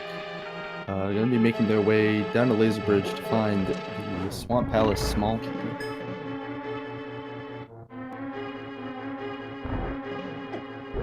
Yeah, meanwhile, d2kemps just rushing straight for the boss. He's got silvers, he's got a bow. Vitreous isn't going to present him with any problems. He'll be out of here in just a very short while, and then on his way to Ganon's Tower.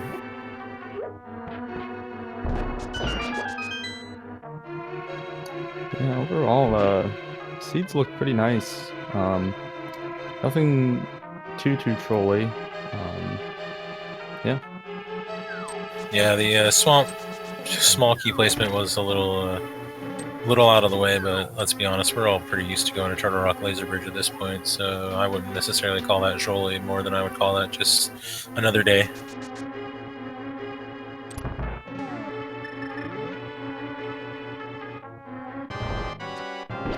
So d2kemps getting started on the Vitreous fight, while CeroX is going to pick up their 3 small keys and their 3 bombs. And Vitreous goes down real nice and fast, gets his piece of heart, gets his 7th and final crystal, and this is the part where we don't play the big key game because we already know where the big key is. We're just going to go to Ganon's Tower. We're going to run straight upstairs, no basements. We're not going to see any of Ganon's Tower today. I don't even imagine that d2kemps will open any of the upstairs chests unless he really is attached to finding half magic, which he obviously won't find.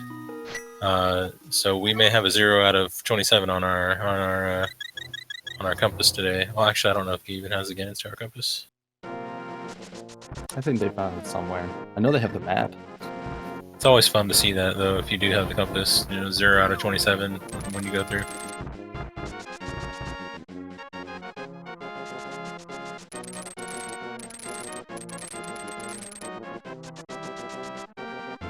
And CeroX is taking the Swamp Palace key as a Q. Unfortunately, I mean, they will be completing a crystal, but it is not... Well, it doesn't have their major progression in it. They have already left that behind, unfortunately. I think we're gonna get a K45 check from them first. I do believe Swamp Palace had another pod key, so they'll be able to full clear that. Might see them go back there pretty soon. Yeah, Argus had the last pod key, and I think they just picked one up on the laser bridge, so that should be all of them. But seeing as how they're missing that big key, that might be the last dungeon they choose to go back to. Well, other than Skullwoods, obviously, because without the fire rod, they can't really. Of the dungeons that they will be able to access, I think Pod will be the last one that they end up going back to. Yeah, it's pretty funny with this mode. It always seems like there's just one vanilla key lingering around, and this time we saw it was the pod big key. Yeah, and also in the dark maze, which means it was locked behind six of the small keys, and with the whole situation of not wanting to go to the boss without all 6 keys, and having to choose which door you want to open, that leads to, you know, a little bit of dancing around that you might not have had to do otherwise.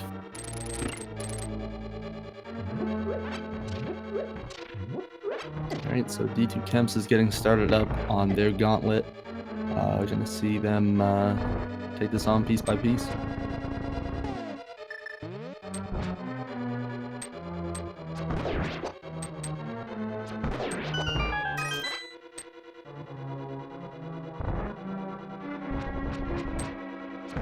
They got the fire rod and silvers. Well, no half magic, so it would probably not be great to use the fire rod too much, but silver arrows are a nice supplement, and butter sword, they should not be having too much trouble in here.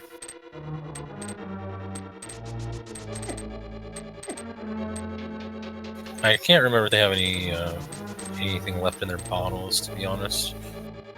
I think he re-upped a little while ago. I think he went there after Turtle Rock. Yeah, and he had all 4 bottles, so he probably has at least 1 push left, I would think. Which can allow you to be a little more reckless than you might normally be, and can come in handy.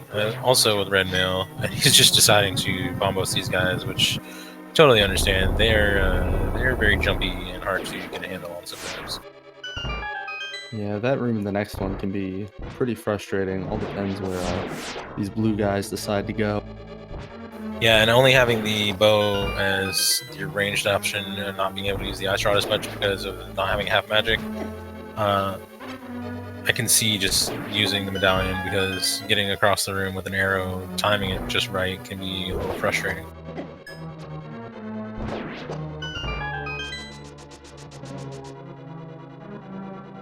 While CeroX is going to set up left side, it looks on Swamp, which will give them a tempered sword, which is about the only thing before Argus I think that was worth anything in this dungeon.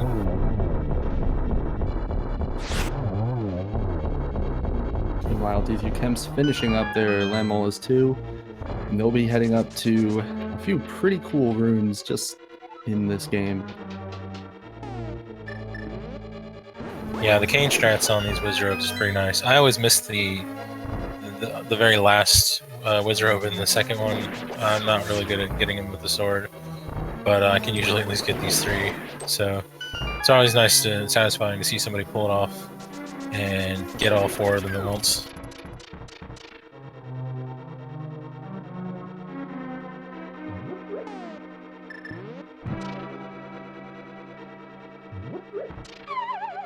And so without all their magic, gonna opt to use the lamp for these first 3 torches and then use the fire rod. Good choice, because then you can just use the fire rod in this next room with a magic refill coming up.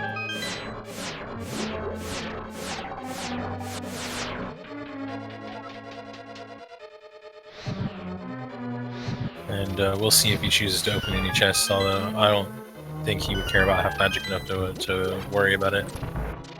Yeah, he's just gonna skip it all. Yeah, with butter and silvers, Ganon's pretty free fight there.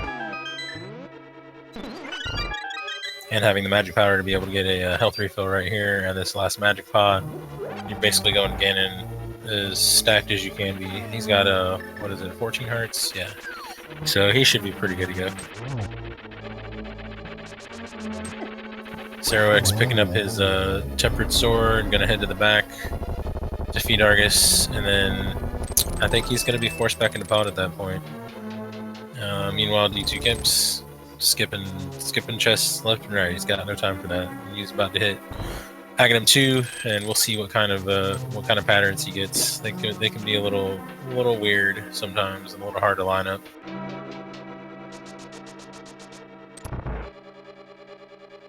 Alright, we're gonna get a geometry check here from d2kemps. See how good they were good in grade school.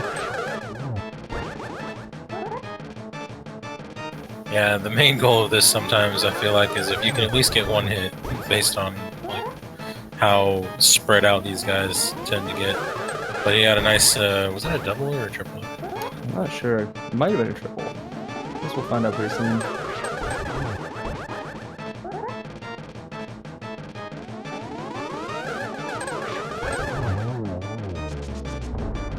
Was indeed a triple, and Ganon 2 is down for d2kemps as CeroX making their way to Argus.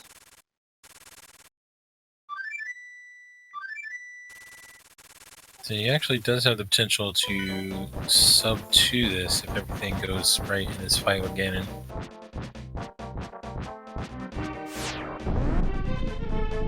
Doesn't take very many hits with Butter Sword to get Ganon into his last cycle.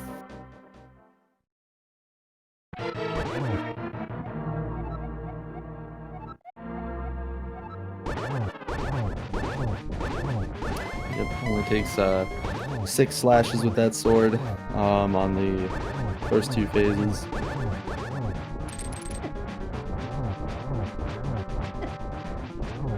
Yeah, it should be into phase 3 already by the time this gets done. And taking a little bit of damage, but pretty sure yeah, he has potions. And once you get to this actual phase, it's a lot easier to avoid taking any damage. The worst part of it is really just the fire bats. Meanwhile, Argus goes down on CeroX's side. Nice shot with the silver arrow. Gets his last pod key, and we'll probably just have to go straight back there. I don't see too many other options there for CeroX. d2kemps getting control of it by Ganon warping around.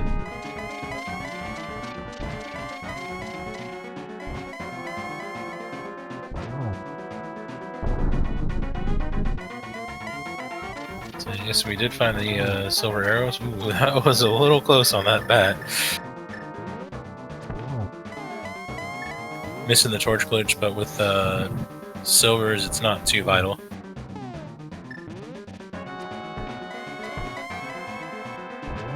This is that single arrow, but manages to get a double there. Nice recovery.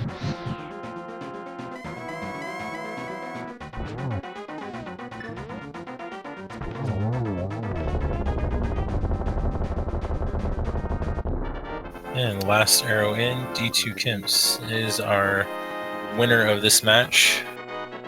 Get his official SRL time in just a second. This finished with an official SRL time of 1 hour, 58 minutes, and 25 seconds. So nice job sub-2ing on this seed. GG to d2kemps on that one. Very well played.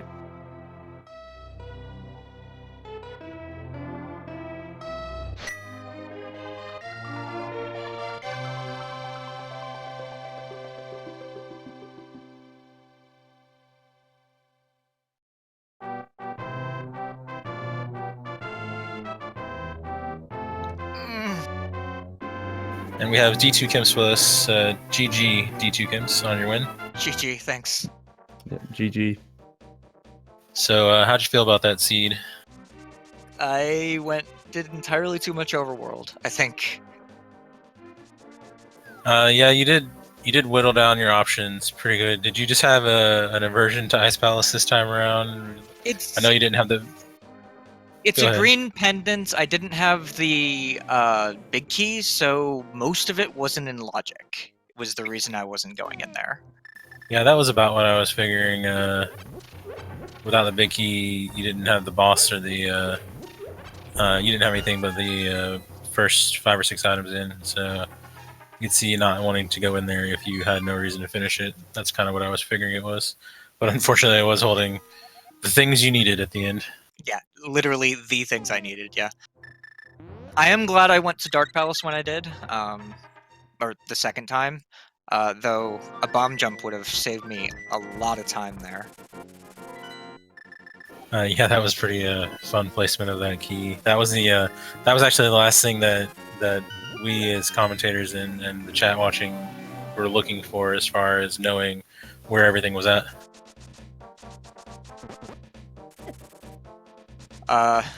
I'm seeing CeroX. See, they haven't. I don't even remember where the fire rod was. They were actually in pod earlier and chose not to go to the back for some reason and did not get the fire rod, so they are about to have to go back for that because they are blocked from everywhere else.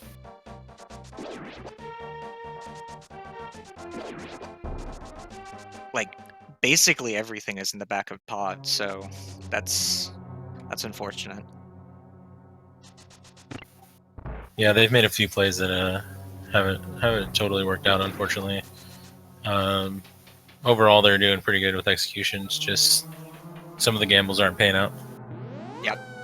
I mean, that happens. I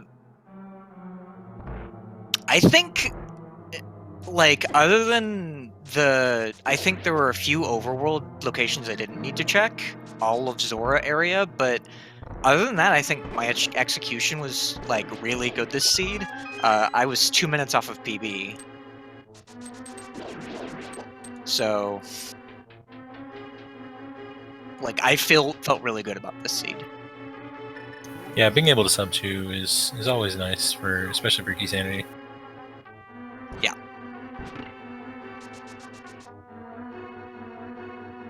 Yeah, definitely not an easy thing. So, how did you feel about getting your early boots and early mirror? Obviously, that's fantastic. So I'm weird in that I really enjoy, like, getting my boots after I've done the south of Village of Outcasts route, simply because it's really annoying to lug around that purple chest when you could be not lugging around that purple chest.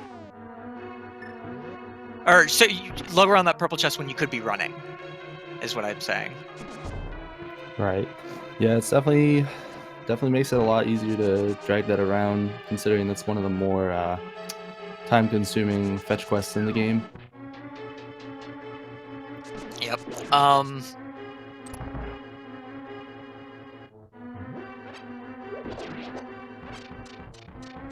I don't know what to say about the seed, other than, like, I think I double dipped one dungeon, which is unheard of in this format. So Yeah, there weren't a lot of necessary double dips. Wait, which one did you double dip? I double dipped pod. Right, that one was definitely necessary by the logic.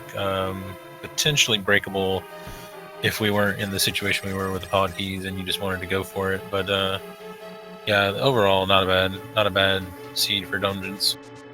Yep. And we see CeroX finding the fire rod now and decided to send a bunch of silver arrows into that chest. Yeah. It's always really frustrating when there's just that one item that you're missing. Well,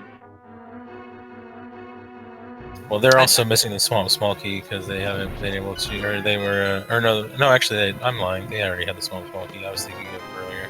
So I think they're about to get their pod big key, which might be the last thing they need. Yeah, I think this will be their go mode. If they don't have Swamp Small Key, they'll get it in Turtle Rock on the way, basically. And unfortunately, they've already been to Turtle Rock twice, so they have definitely got the Swamp Small Key.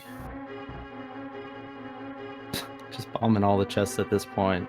You know, understanding the frustration behind that, because Pod held so many important items for this seed. Yeah, I think honestly the worst item placement of the seed was probably the Small Key. Everything else was fairly generous, I would say, for Keysanity. Yeah. But did you have any other thoughts that you had about the seed that you wanted to express? I mean, like, going to the back of pod or lose, apparently. So, and I went to the back of the pod. There were a lot of bottles, like a lot of Bison bottles in this seed, very, very early. Yeah, I think between the two of you, you found all 4 bottles within like 20-25 minutes or something like that.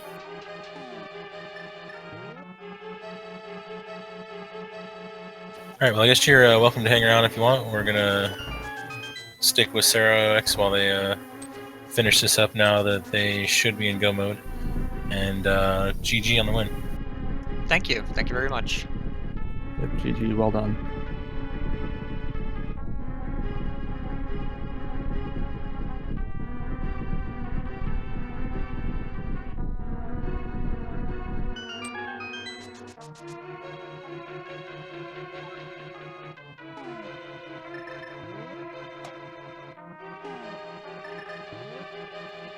Alright, so with CeroX now being in go mode, should see them just kind of finish up the next couple dungeons. You gotta go back to Skull and then go to TR, which honestly, it's nice to have that left as the last dungeon in the game.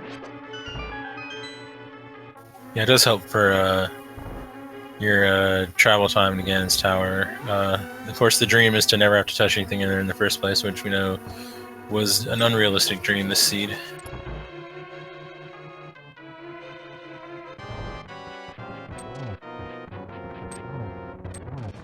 Alright, moving on to the Helma's Sword fight. With Silver's second phase Helma's pretty free.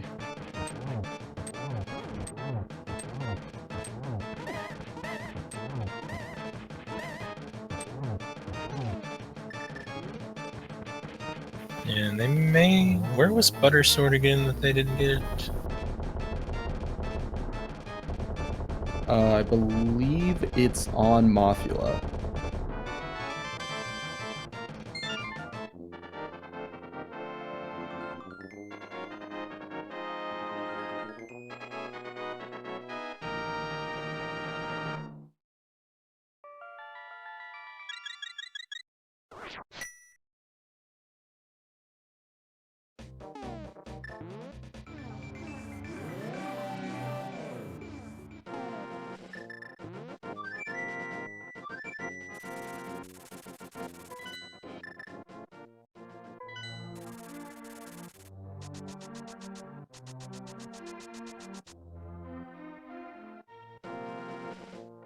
Alright, and now making that Skullwoods play like we had kind of predicted there. Go ahead and finish up this dungeon with Tempered Sword, which will make this Mafia fight just a little bit easier. Yeah, oh, that's where the last sword was. That's right. I was trying to figure that out. It's on the boss that they have to go kill now. So, they will at least have their butter before the end. Yep, and that's just going to make Trinex all that easier. You know, half magic, butter sword. You know, it doesn't get much better than that.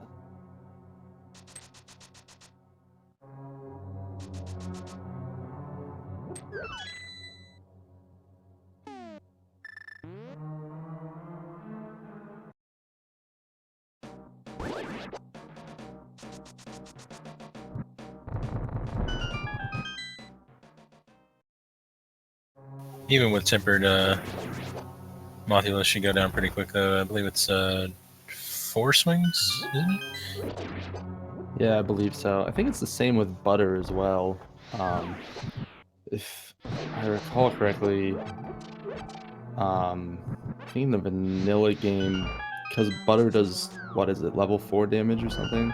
But the spikes also do level 4 damage, so if you had butter sword going into Mothula, I'm pretty sure it wouldn't work. Right, which is something that the Randomizer developers fixed special. I think they also eventually fixed it in the maybe just in the Game Boy version, I think it was. But yeah, kind of a silly little bug from the original that had to be worked around since Randomizer guarantees that doesn't guarantee that you won't have butter. And we see him take down. He did a little trick to get a double hit with the dash, and just took Mothila down real fast.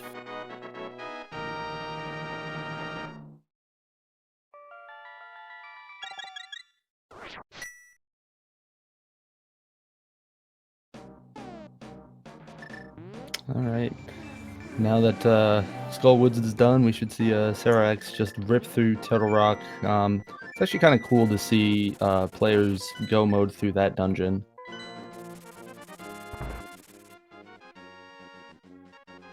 Yeah, skipping everything in Turtle Rock and everything in Ganon's Tower are the dream. Or never having to go inside Turtle Rock, I guess, is the other dream. Yeah, those are some of the best seeds for sure.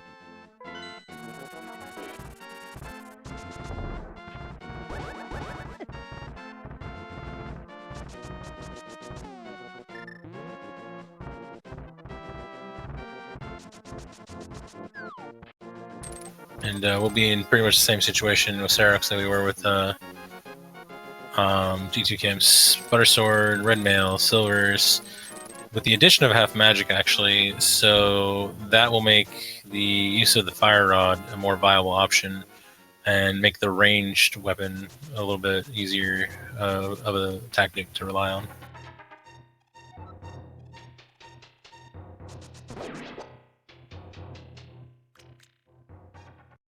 And once again, I'm not sure if they have any potions left. It's been a while since I think they went and bought some, and I don't remember where they've used them. I think you just actually picked some up right before coming up here. Then yeah, be able to be a little bit reckless again, which is always nice. To just, you know, take a little damage and go a little crazy. It can help the speed a little bit if you don't have to worry as much about your health.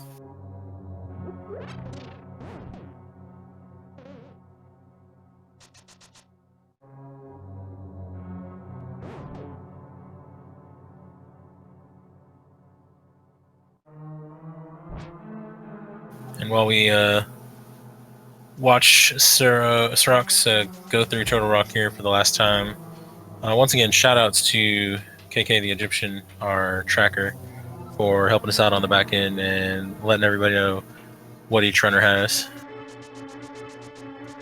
Also, a big shout out to our runners, both doing a fantastic job. If you haven't already, make sure you go and follow those guys. They're both very good runners, and it's very awesome to see them play today.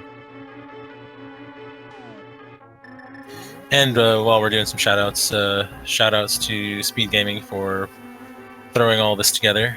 There's a lot of work going on behind the scenes. Shoutouts to the admins doing all the scheduling.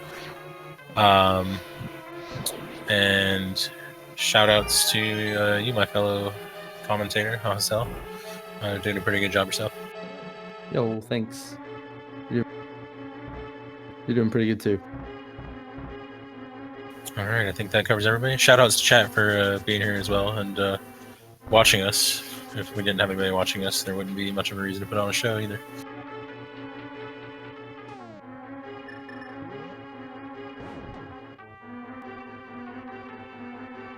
All right, we should be to Trinex very soon. Gonna be a pretty quick fight with the equipment that we have on hand. I don't really. There's some strats that can make it even speedier. I don't know if CeroX would know them. I certainly don't know how to do them exactly. I know theoretically how they work at least, but I don't know how to pull them off really. Yeah, no, I hear you. Depends. I mean, maybe, you know, you could see them right now, or see an attempt at them. Even if you don't know the super quick strat, it's pretty fast with Butter Sword, so it should be a pretty quick fight.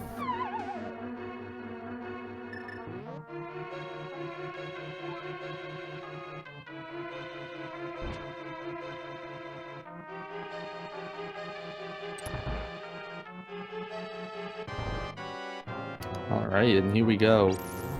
Gonna hit up this first head, get that broad switch, so you don't have to wait until that head explodes to switch into menu. It's really nice to just do and get out of the way early.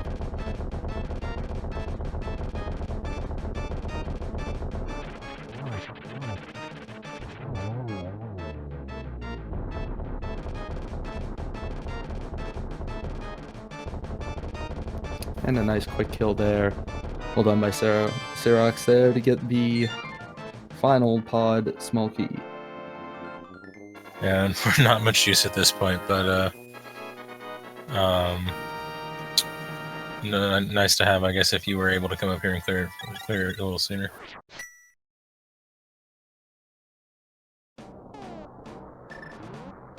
So while CeroX is making their run over to Ganon's tower and talk about a few things that are currently happening and upcoming on the schedule. There's actually a double race currently should be going on the Link to the Past Randomizer Twitch channel. It's a double header, 2 1v1 races. Started at 7. At 8 o'clock on Speed Gaming 4, we have another double header Keysanity tournament race. And also a single race potentially on a Link to the Past Randomizer 2 at 8 o'clock.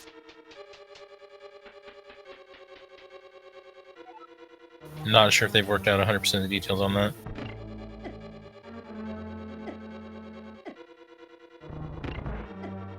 And then at 9 o'clock we have another doubleheader on Speed Gaming. And at 10 o'clock here on Speed Gaming 2, we have yet another doubleheader 1v1 race. There is a lot of Keysanity still to come today and in the coming weeks with this tournament just in week 2 of the Swiss rounds. Yep, lots of entrants, so lots of matches for these next few weeks. So if you're looking to get your Keysanity fix, definitely make sure to take a look at it. Take a look at the schedule and see matches that pique your interest, or just kind of watch for watching it.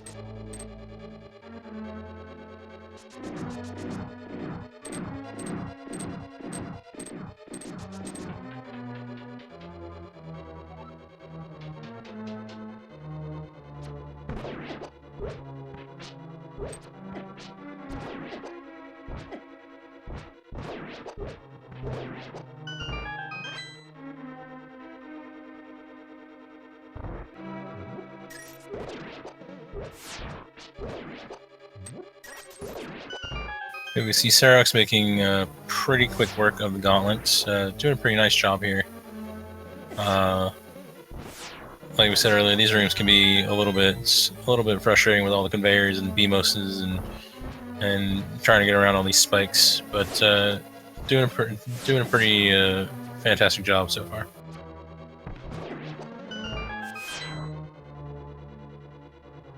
Yeah, those ice rooms can be pretty tricky as well. That was one of the things I didn't do, was look into those festive seeds when they were kicking around. Oh, those are, well, they alternated between pretty fun and kind of really trolly, because it was super easy to die in the overworld because some enemy would just kind of dance all over your face because you couldn't get away from them because you were busy sliding around and they were just walking normally. So it was actually a lot of fun having ice physics everywhere, and then at times not as much.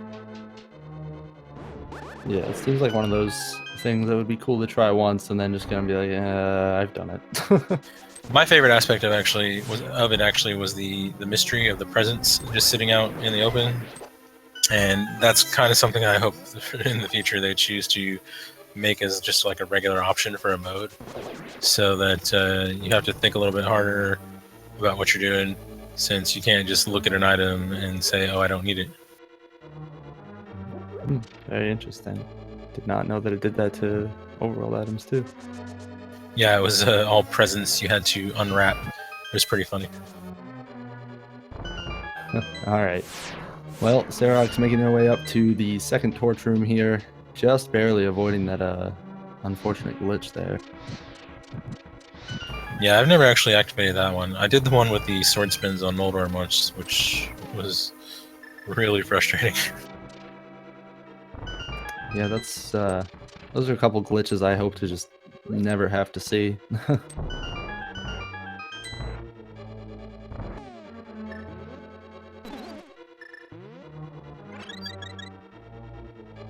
Alright, gonna be facing off with Moldorm 2 here in a second. Should be a pretty quick fight as long as Moldorm's not in too much of a trolling mood. And down he goes.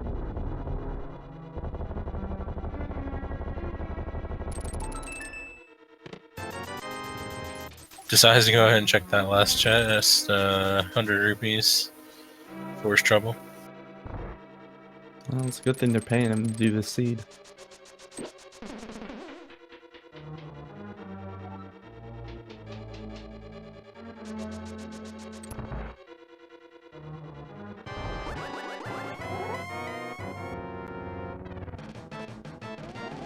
Alright, and now it's time for the only Aghanim you want to see, Aghanim 2.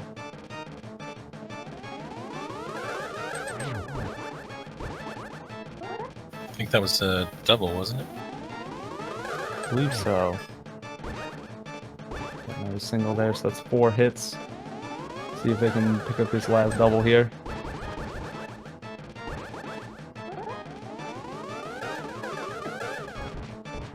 I'm getting a little bit trolled by this geometry lesson here. But gets him down. Yep, manages to pass Dr. Aghanim's exam there. Well done.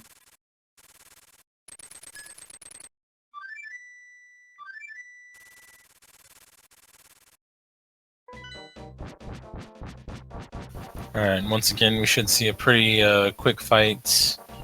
Butter sword, silvers. No reason to worry too much about dealing with Ganon in these situations.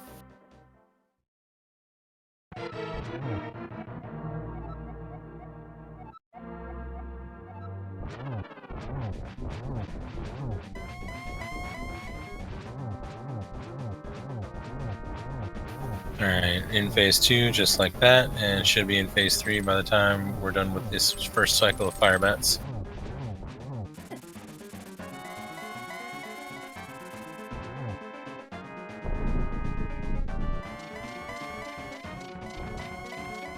Alright, phase 3 getting that first hit. I just gotta endure all of those teleports that Ganon's about to do.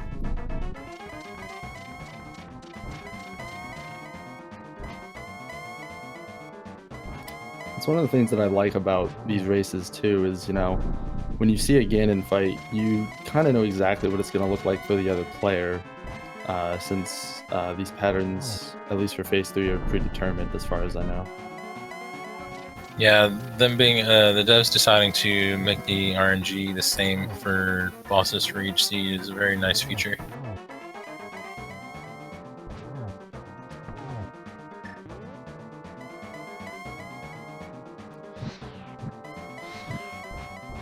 And he actually got the torch glitch, and Ganon has gone down. Alrighty, your GG's in the chat. For CeroX, way to go. Great job by him today. Finishing with an official SRL time of 2 hours, 23 minutes, and 51 seconds.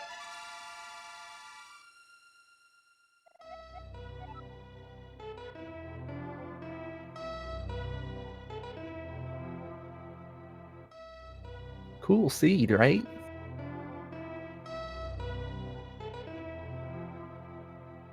Can say it's better than the scenes that I've seen for my tournament races so far.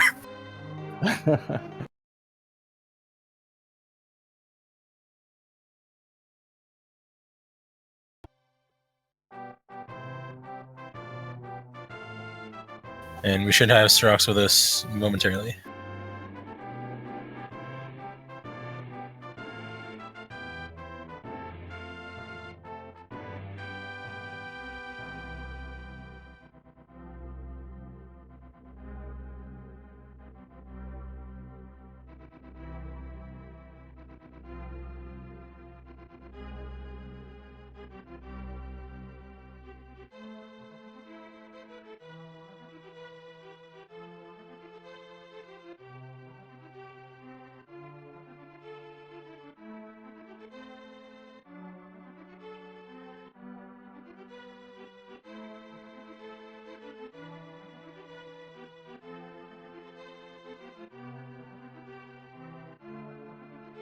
GG CeroX.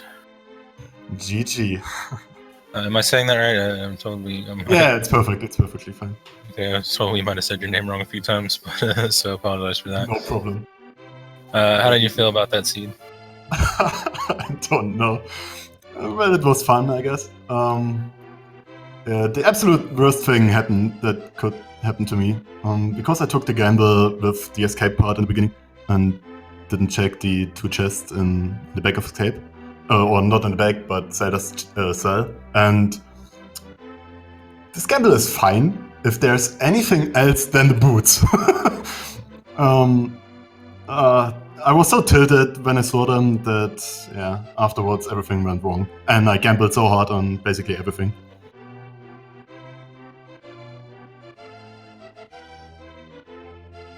So when you left pod, was it you felt like you were behind and you were just hoping you were just rolling the dice there? I mean, the moment I found the boots in Escape, I knew I was way behind. Especially because Kemps is such a good player, and I knew from the beginning that I'm not as good as him, so I have to make some gambles.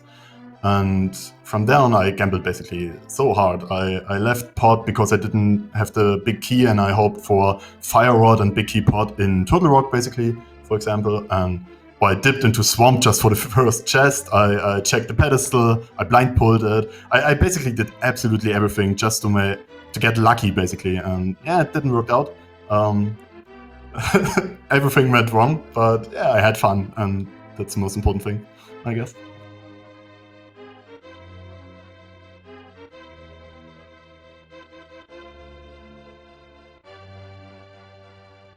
Exactly.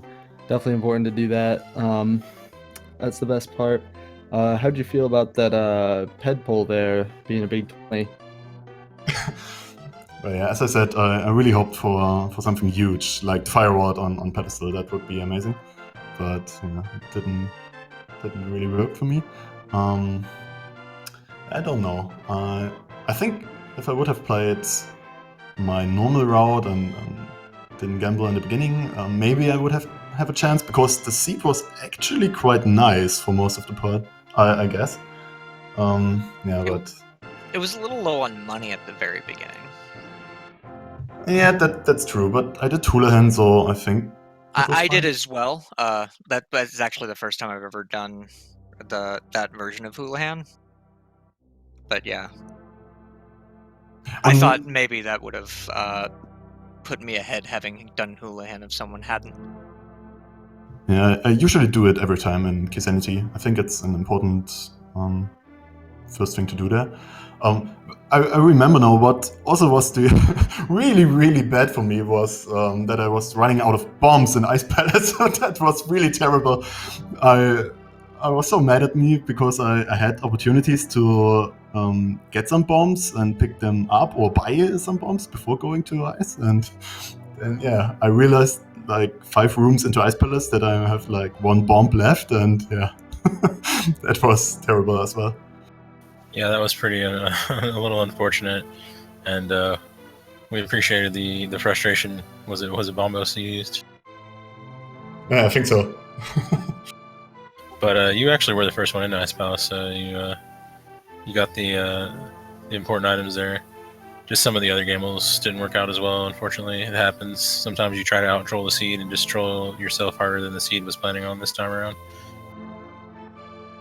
Yeah, I think after I finished Eastern, and I think there was nothing, if I recall correctly, at least in the big keylog chests and the boss.